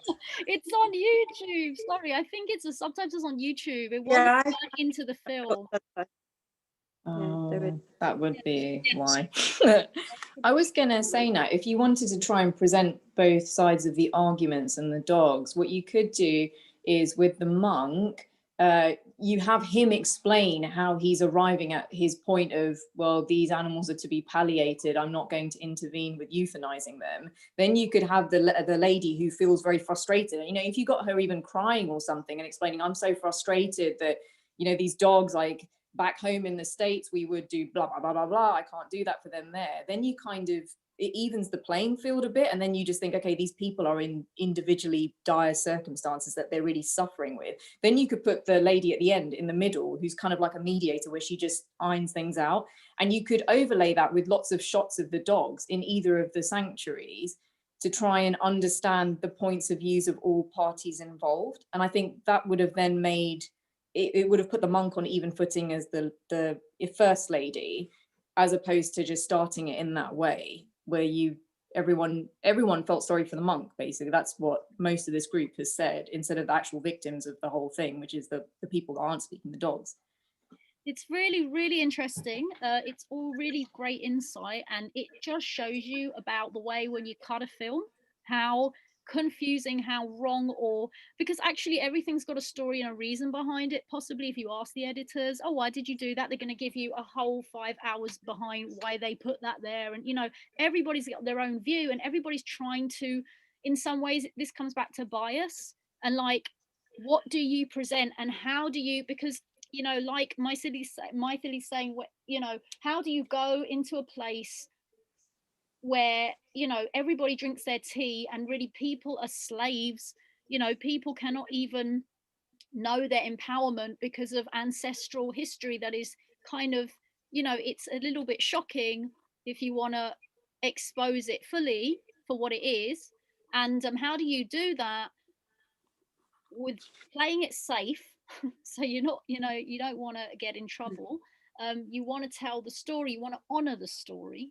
You know, you're trying to get something deep, but at the same time, you also don't want to look like you're coming in and interfering with an entire thing. You know, how do you show all those sides? So the editors have a lot of issues. And I think if it was, I can totally see if it was cut the way, like basically how Martin was saying, bring in the story in that way, you're going to have a completely different view from the very, very beginning if you have this crescendo. And of course, everybody's going to be like, what the hell is this monk doing? You know, taking all these animals, doesn't he understand that these dogs, you know, need a different, you know, it's going to be the most powerful thing, more than what the girl was talking about. You're going to see this whole story, and that is a completely, believe it or not, different story to, well, obviously to what is being shown now. Now it's more open-ended, it's a little bit confusing. It's like, who do I sympathize with? Okay, there's other things around, and it's just kind of like, either you're fed up, it's not hitting your spot, or you're kind of dissatisfied because you're like, or you might want to know more. You know, you might want to know more if you're like someone practicing Buddhism or someone interested in that and be like, how do these people get away with it? Like, what's their justification? So you might want to go to another series, you know. Anyway, so I'm really glad that we talked about this, because it's really showing us, Keely, how when you tell a story, there's all these, you know, the biggest story is editing. Like the biggest deal is editing, where you put that shot, how you tell it, how, you know, with the sound, everything, and that builds up a kind of story there. So Elizabeth, I don't want to miss you out. Do you have a script or anything that you would like to share, or a very short log line for a story you've worked on? I don't feel comfortable to do it yet. You mean to write it or to share it? No, to share it. Okay, okay. I'm writing a novel, but I don't want to share part of the novel. No but problem. I could do a short story. But unfortunately, as I told you, I was so busy that I'd forgotten which day I was supposed to do it for. So I didn't do it. Sorry about that. Well, yeah, I'll do it for next time. Yeah, if you want. 3 other people also have a little homework if they want to do, which is to create a very short log line and then just to private message it through. So if you'd like to do that, you could, if you feel, you know, you want to do that, you could create as your homework, you could make a little log line of your story, so that if you looked on the back of a DVD, you would see kind of what your story is about in a very short paragraph, and then that would kind of be first part of the homework. So if you'd like to do that for next week, if you want, you're welcome. I mean, I could do just one paragraph with a summary of a story and that's it. Yeah. Is that what you're saying? Yeah, exactly. So it's okay. There's a link on there that tells you about the different things, like the protagonist and the drama, the conflict, the resolution. So you can kind of try and follow those guidelines and create a very small paragraph around a story maybe that you're working on, and then you can send that through, okay? Okay, so should it follow the guidelines then? Does it have to be exactly as the guidelines then, or does it matter? It doesn't. I mean, like I say, you got to do what you feel is right and what speaks for you. But there are some things, as we've been talking about, that keep people glued. Like obviously conflict is a big thing, drama, suspense as well, not like giving everything away in the beginning, but keeping you kind of confused and questioning. So this kind of flow should be, you know, within your script. And then if you can compress that to give the beginning, middle, end kind of thing with a log line, that would be, you know, where you go with that. So give it a go.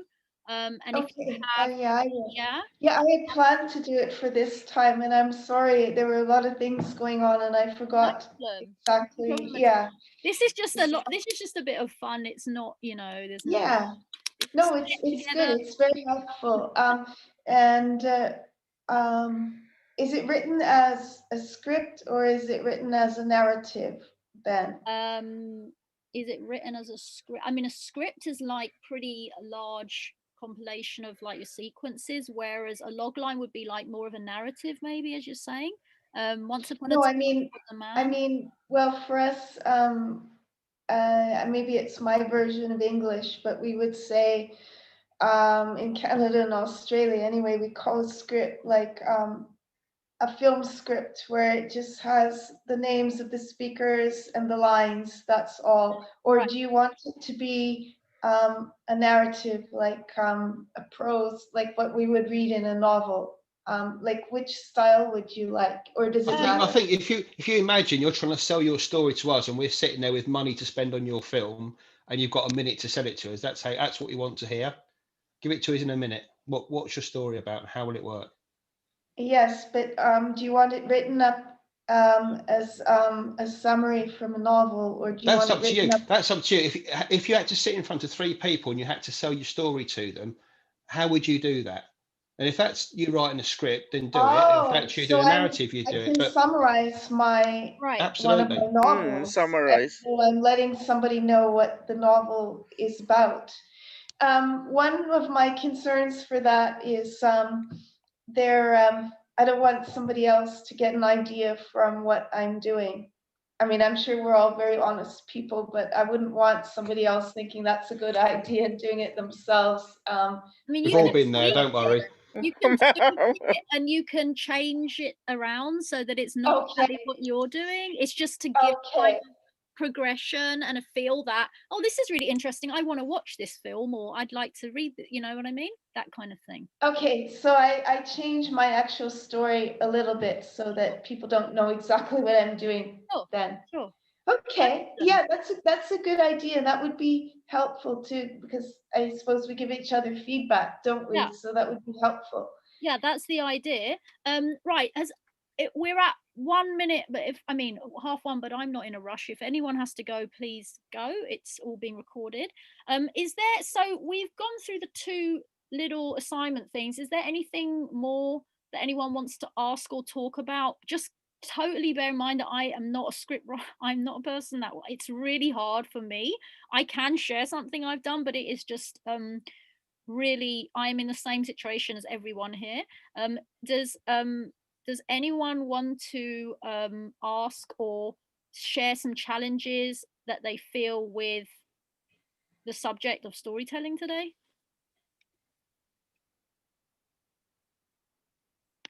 I started making a film just using my poor daughter as the sole actor, and I was bogged down with all the fun bit of, you know, shots and things, and there's no script at the moment, and I've got really stuck, so I've just filmed a bit of it. Funnily enough, it features a message in a bottle, which one of the other people mentioned something to do with messages and bottles. And so she's at the beach and this bottle comes bobbing along and she goes to get it. But I'm stuck completely as to how the story will progress. And I think I filmed it about 4 years ago. So it'd be quite nice to film how she is, you know, because she's older now and she's not an actor, but, you know, we could film the next bit, and, you know, given that there's a jump in time, it would be quite nice, but I can't think what on earth. Well, you know, when you're talking, I'm just seeing in my head, like, how about, I love that whole thing of getting to play with timelines and putting it all together in one film. That's just such quality production there. Like, that's on another level of like having 10 drones at the same time. this is like time, you know, it's another dimension. And I see like a kind of like, she got a message from her future self at that time when she was young. So like, you know, maybe you can pull that into a plot somehow, but it's like, you know, at the end we realize, oh, that person is actually me in the future, or her in the past, or something like that. And you can play exactly on that. Yeah, that's a really good idea. A prediction in that message that says at this time, and then, you know, you're obviously shooting in real time now with her age now, and she's having all these dramas, and that message then is the kind of key or whatever. Yeah, she gives herself. For those of you that are stuck for like ideas and developing stories, I'm just going to drop a link in here to another website called Simply Scripts, and they're literally just 2 or 3 minute scripts, and you can go through them and think, oh, I could film that. And it's not about how you actually film it, but it will give you ideas as to how in your brain how you would film it, as opposed to actually going and doing the story itself. You can do them if you want to, but it's more about making your brain understand how the script writer and the director of a film work together to build them together. That is great. Oh yeah, fab. How often do you meet then? Is it once a week or? Well, I was going to ask everyone, because I just started this thing, and like one thing that's really what I noticed for me as a lone filmmaker, because it's really lonely and it's really tough as well, but like I all the time, like you have to love what you're doing, because that love will pull you through. Like you'll be on a mountain, there's no one around, you're like, what am I doing here? But you know you want to produce this one thing that you can't stop dreaming about, and that will get you through it. So I started this thinking like we can motivate each other and have little assignments and have subjects, and maybe because we're at this situation we can maybe grow to the next step, because we're in a group, the power, all power to us being in a group, and we're all trying to make films. So maybe once a week, I don't know, what does everyone think? Is that too much, or? No, I don't think so. Fine. Oh, it's great. Thank you so Yeah. much. Really helpful. Maybe once a week for like a quick half-an-hour one, but then once a month we bring everything we've learned over the last month and build it into like one big meeting a month. Yeah, so we can share like that. more maybe in the longer one, because that takes time. Obviously, depends on who's coming and so on. And we can also have a group where we can upload assignments or upload things, so like a kind of Google Docs thing, and share the links and so on, so that we just keep everything kind of there for you know, when we want to go back. Yeah. What about, so like for this, it's like this is the beginning of how you would do a story. What would you think would be useful, you know, next week? I mean, I'm not sure it would be, maybe I'll come up with something, but what do you think, based on what we've been on about today, would be useful for next week's, because I don't know how many of you were there when it was like the whole production, the one I did where it was A to Z of filming and producing a film on holiday, but that does cover very you know, brief snippets of sections that we could talk for hours about. So what do you think would be useful based on where you guys are at and what we've been talking about today for maybe next week? I think for me, being particularly honest, we can sit and talk about making films until we're blue in the face, like people always talk about writing novels. I think a really good exercise for people, if they haven't done it yet, is just to put together a 10-second film about making like a cup of tea, a cup of coffee, and learning how to use an editor. We're not going to criticize the film or what you've done, but just learning to actually film, put stuff down the timeline, edit your audio, and produce it. I think that, to me, gets you past that stage of like thinking and actually doing. Brilliant. I think love that's the a really doing good thing. idea. Yes, I love that we Yeah, yes. So okay, if you tell me that, what I could tell you in terms of production is that you would probably, the first thing you do at this And point, sorry, that wasn't a pun about making the tea, but that just shows you what we were talking about, how in fact we don't even think about making a cup of tea. So it goes back to that story. Yes. Sorry, I'll make a cup of coffee. I'll make a cup of coffee to be different. We're going into practical, basically. We're going to practical. We're talking theory now, but we're moving to practical. The best way for me to see what is needed and what isn't, you know, available yet, is if you were to list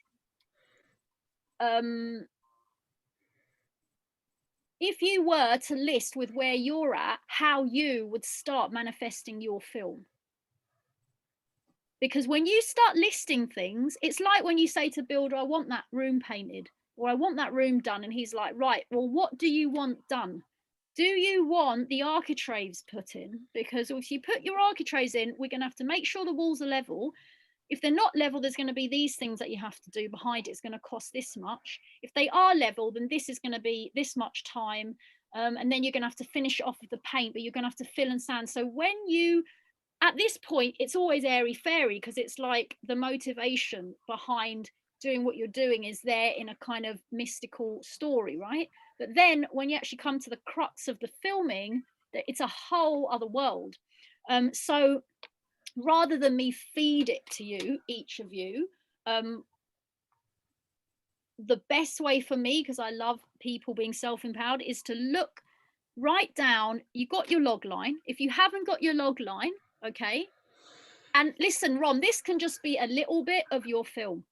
You don't have to feel overwhelmed, like, oh my God, it's locked down, and like there's all these shots and I can't do it, so now I have to go and write another film that I can go and film. Don't think of it like that. Let's work on the films we've already got in our mind. And I guarantee you, like even documentary, you're going to be able to get something, even if it's just an interview. So you don't have to be like, oh my God, I need to get a crane and it's going to cost this much. And then this person said he was coming and now he's gone on holiday.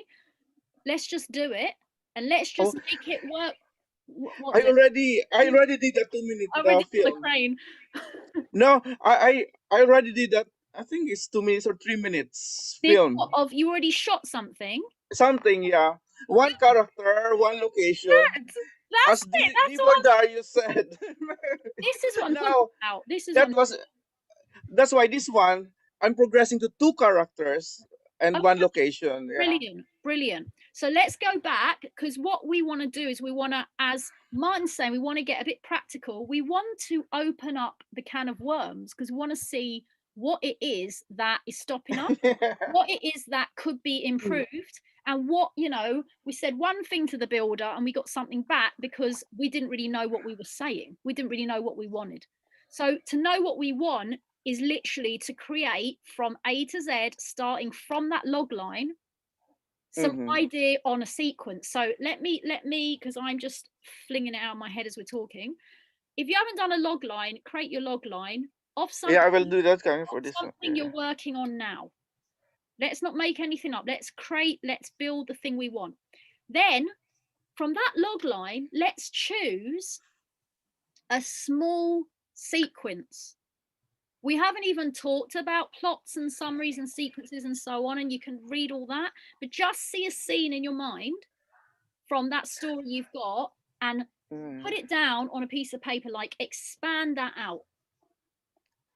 If you've done that, then yeah, I have a script already. Yeah. On the right hand side, create your technical list. So you've got your story, like in a book, and you've got your technicals on the right. You want to know how you're going to produce that. What time of day you're going to shoot at for that light. What are you going to need? You need sound. You need extra sound. You need 1 or 2 cameras. Are you going to have an actor? What's the actor going to be wearing? What's the actor going to be? Where are they going to be positioned? Are you going to be handheld, or are you going to need your tripods? Are you going to cover the air? Like literally break it apart in your mind like a shot list. And that's for film, but if it's documentary, again, same thing. Are you going to be, just pick one interview or one research project. Like you want to you want to talk about the co-inhabitants of the Abili tribe. So you want to research about their background because that's going to be a structure. So you just want to start walking into your project. And then on your list on the right-hand side, whether it's research-based or practical, okay, or interview-based, we are going to discuss next week what you need or what's missing. I'm going to ask you, like a devil's advocate, what's missing from that, or how you're gonna, I'm literally going to test you or quiz you on that task list. Is that like, okay? Yeah, because am I missing something? I think we can move forward like that. Yeah, that's good. And you know, obviously, go on. Who wants to ask me something? Because I can talk forever. Well, no, carry on. And you are going to have challenge, because look, we've never done this before, and there's going to be things you just didn't even know were there, and that's what the meeting is about next week. So we are prepping ourselves, and it could be that we have to get a certain thing, buy certain things or whatever, but there's no point talking, YouTube's endless, as Martin says, but it's all about just moving forward and overcoming the hurdles, okay, so that we can produce something. So I think that's a lot of fun, and I'm excited. I've got my thing that I'm working on. So if we share the actual film that we've done, if we share little clips at some point, what's the best way of doing that? Do we put them on YouTube, or is there a better way of sharing larger files? Are you talking about some shots, like say you and Rom have already shot some old stuff, or are you talking about actually going into shooting what we're talking about now? I was thinking of like Martin's cup of tea type thing. If we were doing that and we wanted to critique each other's or whatever, that I'd find that useful. Okay, so are we okay? Let me. Where would you put it? Where would you? Okay, you can do it to YouTube, but you can do it with private links. Sorry. Go on. You can upload them to YouTube, but you can do them with private links. So you don't do it; they're not automatically available to everybody. Yes. Only people that have a link, and you can share that link with the group if you wish to. Yeah, we can have, rather than us right. YouTube, you just, like Martin's saying, put it on your YouTube and just private the link and then share it in. We'll have a document where we can put all our stuff down. But what I'm understanding is that, Martin, you're suggesting we actually have a task where we all do the same thing, which is filming a cup of tea, let's say, being made, and the story of making a cup of tea, and then we talk about that later. I mean, that's. I just think a lot of people from the groups I've been involved in the past are all very, and like I said, a lot of people just love the idea of creating a film, but they don't have that kick up the backside to get to the next level. And the first thing you have to do is to film something, and it doesn't matter what it is, but you have to film something to prove that you can actually do that. And you will fail. And something as simple as making a cup of tea, you'll be surprised how difficult it is to film that to your level of what you need. But once you've done it and you've stepped past that stage, sorry, go on. Do we think, sorry to cut you, because well, do you think using that cup of tea as a project is going to be better for all of us to get ourselves into the act of filming and then troubleshooting versus working on our... I think if we all did the same thing, we'd all approach it differently, how we do it. We can all critique what we've each done from a story point of view, and also from a technical point of view as well, how we could have done things differently, position the cameras differently, lighting differently. But it also allows you to be more artistic in what you do as well, so you can criticize the story behind it as well. Okay, I think that I really like that idea. I was thinking about doing exercises, and then I think that's do we all agree that we just work on doing a project like that, and then we can move into our own projects? I mean, you can do both as well. But it's just giving ourselves something to work on. I agree, but I think next week would be too much of a stretch, because you need time, the ability to do anything like this is at the weekend. So now tomorrow it's just weekdays. Yes. The other thing I'm considering is that we have our weekend, because you see what happens is, like, there's loads of different participants that come, and then you have to kind of maybe waste time catching other people up, and then once you go into a project like this, it's like unique to our group.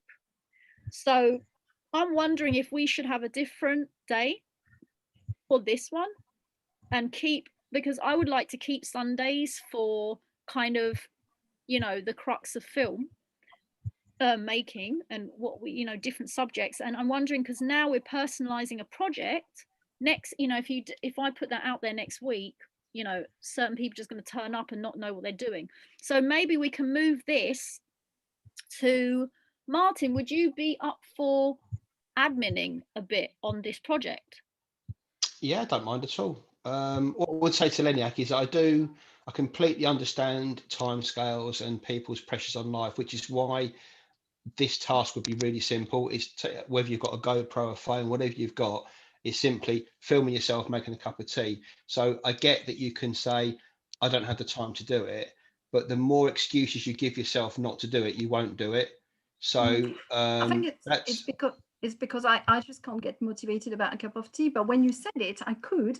But what I saw was more like, a face in distress, a bottle of wine, a glass, the glass getting filled in, and then us coming and actually going and making a cup of tea. I think the thing is, although I said we should all do the same thing. So it's too much. No, okay. We should all do the same thing and all be artistic. Set yourself a limit. The movie has to be 10 seconds long. Oh, okay. And the script is, okay, making a drink, not making a cup of tea, making a drink. If that's easier for you, right, do that. But again, you're the artist. We're just a group trying to, what I'm trying to do by this is to get you to actually construct something and make something. If tea doesn't excite you, then do a 10-second film about something that does excite you, but at least produce something. The idea of us all doing the same thing together, we could all see how we approach it differently. Yeah. But if your approach is a glass of wine as opposed to a cup of tea, that's your artistic side coming through. I know that was a start, and then the cup of tea would come, to stop the wine from being drunk. So but yeah, I mean, I'm kind of the same. A week is quite a tight deadline to do it, but actually all you're doing is a 10-second film, which you can do in 10 seconds. There's nothing stopping you now taking your phone downstairs, filming yourself making a cup of tea, and that's it, done. It literally takes 10 seconds. You've got to upload it and all that. I get all that, but it takes 10 seconds. The time comes in how well you want to do it and how well you want to tell a story. But you must get into the point of actually constructing something and doing it. If you don't do it, you'll never get over that first hurdle of I can actually do this. And that, I think, at the stages that we are, that's the most important thing, is to get yourself into the habit of I can do this and I'm going to do it. Okay.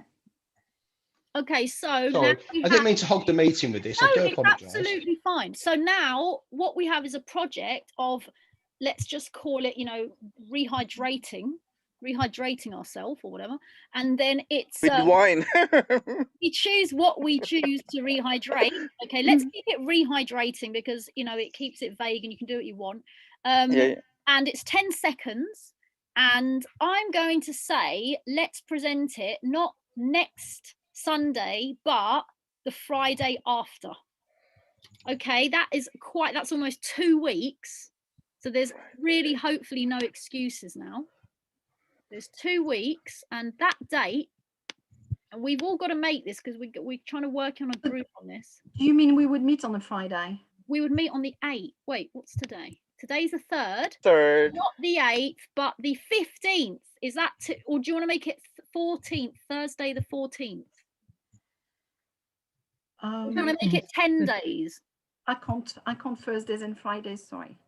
How about Wednesday the 13th? Thursdays I've got a church. 13. Is there a reason why you changed it from the Sundays? Because if we're all going to meet up on the Sundays, because I wanted to do Sundays as how can we say, like, subject based, so maybe okay, what I mean, like, and there will be loads of other people. I can't block people from coming, and then that will hold us down with the people that are moving forward on projects. So I want to make now two times, one for where we're moving forward and anyone can join that if they want to, you know, where we're practical, let's say, and maybe a theoretical. So I want to keep Sunday to theory because that's kind of where it started from, and I want to make a new day now for practicals.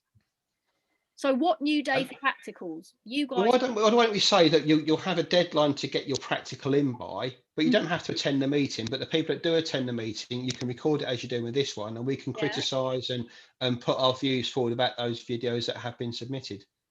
So there's no requirement for you to attend the meeting. Obviously, it's better if you do because you'll get involved more. Sure. But if you don't, that's fine. Just submit your video and we can critique it from there. Okay, but the only thing is it cannot be a Sunday because I want to do a theory day on Sunday. So what day can we all do for a practical discussion? I mean, you know, the thing is everyone's working. So unless you want to do later on in a Sunday, like, and you want to stick to a Sunday, so maybe like it could be later on in the afternoon, if that's easy for people Sundays. Rather than I'm fairly work nights, so afternoon and noon is all right with me. Like today. Yeah. How about doing it? What's good for you? Because you're going to be running it, aren't you? So what's good for you?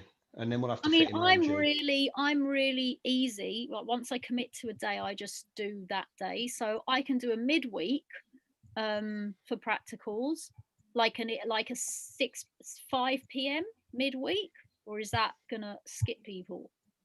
I'd still be at work at that sort of time. I mean, a Thursday evening late on 7 o'clock, it should be fine. Let's just do it as a weekend thing because I think the weekdays is tough. Let's do, and what about Saturdays? Are people the same on Sundays as Saturdays? Saturdays are easier for me. Can we do a Saturday? Let's just do a midday on Saturday. Middays. Yeah, middays on Saturdays. So we'll, you know, for those who want to attend, the weekend is like kind of film, practical and theory. Midday Saturday, 12 p.m. Okay, so let's do that. Right, on the 3rd, on the Saturday, are we doing Saturday the 9th? I think that in a week we can do this. So I'm going to put it in here for Saturday the 9th, and I think that we can do it. And, you know, if we can't, that's a troubleshoot to discuss as well. So Saturday the 9th is going to be the tea party. And yes, it's going to be good because we're going to see what troubles we came up with and so on. I would still really suggest that you guys make lists on your issues. Like any issue, don't just keep it in your mind and then forget, and then hope we can talk about it and then forget. Real tangible list of issues. Okay. Oh, can I send the link of my my first attempt? Yes, of course you can. So let's close this off. I'm going to make another Google. I'm going to keep it on the Google Doc that we're on there, and I'm going to put all these links on there. Martin, do you want to? Okay. I'm going to make you an admin on that doc, and then can you give the task? Can you I should have learned to keep my mouth shut, isn't it? Yeah, that's fine. Yeah, it's okay. You give the task for our week, what we're doing and what we want to produce, yeah? And Okay. give the limitations like 10 minutes and so on, whatever. And then that's it, really. I think that has anyone got anything to ask or say? Sorry, this is 12 p.m. in UK, or where are you? Yeah, I'm in the Good UK. point. I'm in the UK. Okay. Sorry, I didn't check where you were from. Which country are you in now, Tanya? Switzerland. Okay, so you're one, aren't you? Or are you one? And I'm guessing Elizabeth, if she's in Canada, she's going to be latched to me to everything, No, I'm in Italy. I'm not Canadian. I'm Australian and I'm in Italy. So Italy is the same as Switzerland and same time zone. Yeah, you're about 1 hour earlier. No, an hour ahead of London. They're an hour ahead. Yeah, sorry. Yeah. So okay, in this case we are 12 p.m. so you guys are at 1 p.m. next Saturday. Oh, I'm excited. Anyone want to say anything else? We've got 1 minute and then we're off. I don't think I can make a cup of tea in 10 seconds. Do we have to speak? 10 seconds. Editing, you have to edit it. Wait a minute, do we all have editing software here? Because I really don't know the level of beginner at this point. Like how I mean, people can edit on their films as well, on their phones as well, but has anyone not got editing software here? Mine is DaVinci Resolve. Okay, that's the free one. The free one. Our director. You've all got, okay, so all right, good. I'm glad. Okay, so yes, Elizabeth, have you got editing software? No, I'm very new at this, so I don't even know what that is, so sorry about that. Do you have a camera? Do you have a camera or do you have a phone? I have a digital camera and a phone and a laptop, and they can all make films, but the laptop is slowing down right now, so the best is the Android and the digital camera. Right, if you want, I would work on your log line, okay, because you've got your script. Work on your log line. If you want to join us next week, join us, because you're going to see the shots that we've made and you're going to get more idea of what I'd like to do one. I'd like to do a shot as well. I was going to ask you, but I can't do anything fancy because I've not done this before. It's possible I'd be able to with the devices I have, but I don't know how to do them. So I'm just going to ask you, can we do the drinking the beverage with a historical setting? Because my book that I'm writing, my novel, is with a historical setting, so I'd be more interested if I could do that. Are we able to do that? Yeah, I think so. Everything. I mean, you would have to do conceptual, like you would have to make it tangible how you produce that shot. I had some ideas in mind. I was looking around the room while you were talking about it, so I was trying to figure out. Another thing is, I know if somebody could tell me afterwards, because I know we don't have much time, how I can do. There's some sites where we can do a moving historical background, or a moving background of any kind, and some are historical as well, because I've seen people use them on YouTube videos. Does anyone know? That's with a green screen. Pardon? That's with a green screen. Are you referring to when they're sitting in front of the green screen or in a scene and there's a background that's historical? Yeah, there's a background that's anything. I mean, it could be scenery, it could be a laboratory, it could be anything. But I would need to do a certain type of historical background? Is that called a green screen? Yeah, you would have to go to a studio for that, and you would have to use you would have to place your subjects in front of a green screen, and then that gets rendered out in Edit. Yeah, you can buy. You can buy them. You can buy them No, on there are YouTube. backgrounds Yeah. you Oh, can. on Amazon. Elizabeth, I mean, for I your know on first YouTube- project, that's way. Ambitious. Yeah. I If don't you think as an artist, if you want to take it from a historical point of view, in that's YouTube, fine. in YouTube, some people have used it very simply, and when people ask them in the comments how they did it, they said they went to a site and they purchased it, or some of them are free to a background, a video background. And I've been trying to Google for them ever since, and I couldn't find it yet. So if somebody had a suggestion of a site, Yeah, green screen. Yeah, it's a green screen. Well, if tell you what, if you can find that video where they've said or the comments where they've said they found it, we can watch the video, see what you mean. yeah. So if you can send us the link of that video, then we can watch it, and then we can try and help you from there. Okay, I think that so you would be very want me to do it interesting. Personally, Martin, would you like me I to just put it on for the group, because the group might see something that I don't know about as well. So it's not just. Oh, I see. I could post it on the group. Okay. Yeah. Yeah. Because you're Okay. talking One about. of them, there was an ASMR video, where they do fake massage and all that. And somebody did it.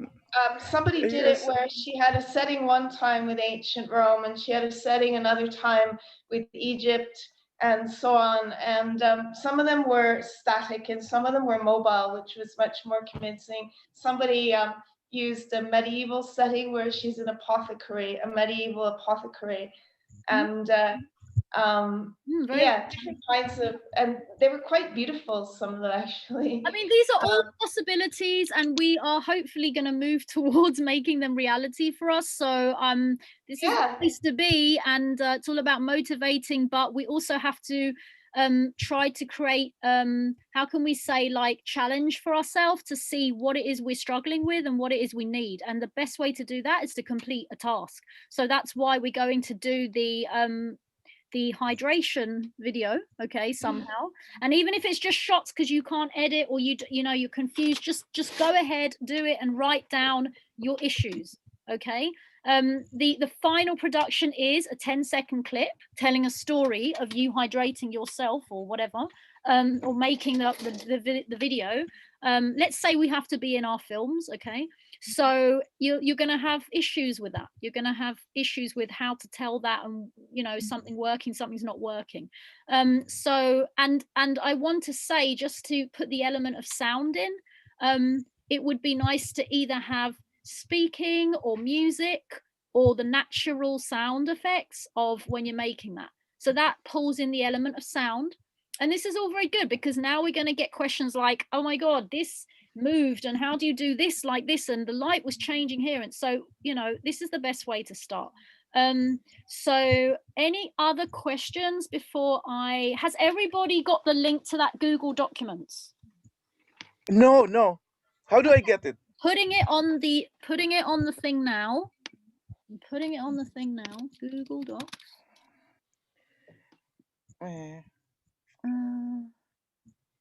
Google Docs. Yeah, but I'm going to give you the link. You will email it to me or something. Well, no, I'm putting it on the group chat, and it says "Tell me a story." It's that one. In the Tell Me Story. Yeah. Okay. Yeah, we're just going to keep that same one. Okay. Yeah. I'll try and find a way of, if I'm changing it, I'll send you a new link, because it's going to be more. We can keep the old stuff on there. Okay, so look, it's been lovely chatting. It's been fun getting to know everyone. I'm excited. I'm grateful for everybody being here. And let's just create what we want to do that makes us happy, and please remember your homeworks for the ones making your log lines anyway. Do that anyway. And send me links on a PM, private message, to your work, or any questions, and if I can answer, I will. Sorry, how do we send messages? I'm not a pro at that kind of thing. On the meetup, there is a private You can. There's also a place on the documents, but let's keep it to meetup right now, so I don't have to rack my brain, and just do it on a private meetup message. Right, I'll try that. Yeah. Just for now, yeah. All right then, everybody. Lovely to see you all, and Yes, nice to meet you all. catch up with each other on the Yeah, see ya. Saturday. And then on Sunday, do we have a group on Sunday as well? We probably will have a group on Sunday if I come up with something. Yeah, completely different. All right, my dears. Thank you. All right, take care, guys. Okay, thank you. Bye Bye-bye. bye.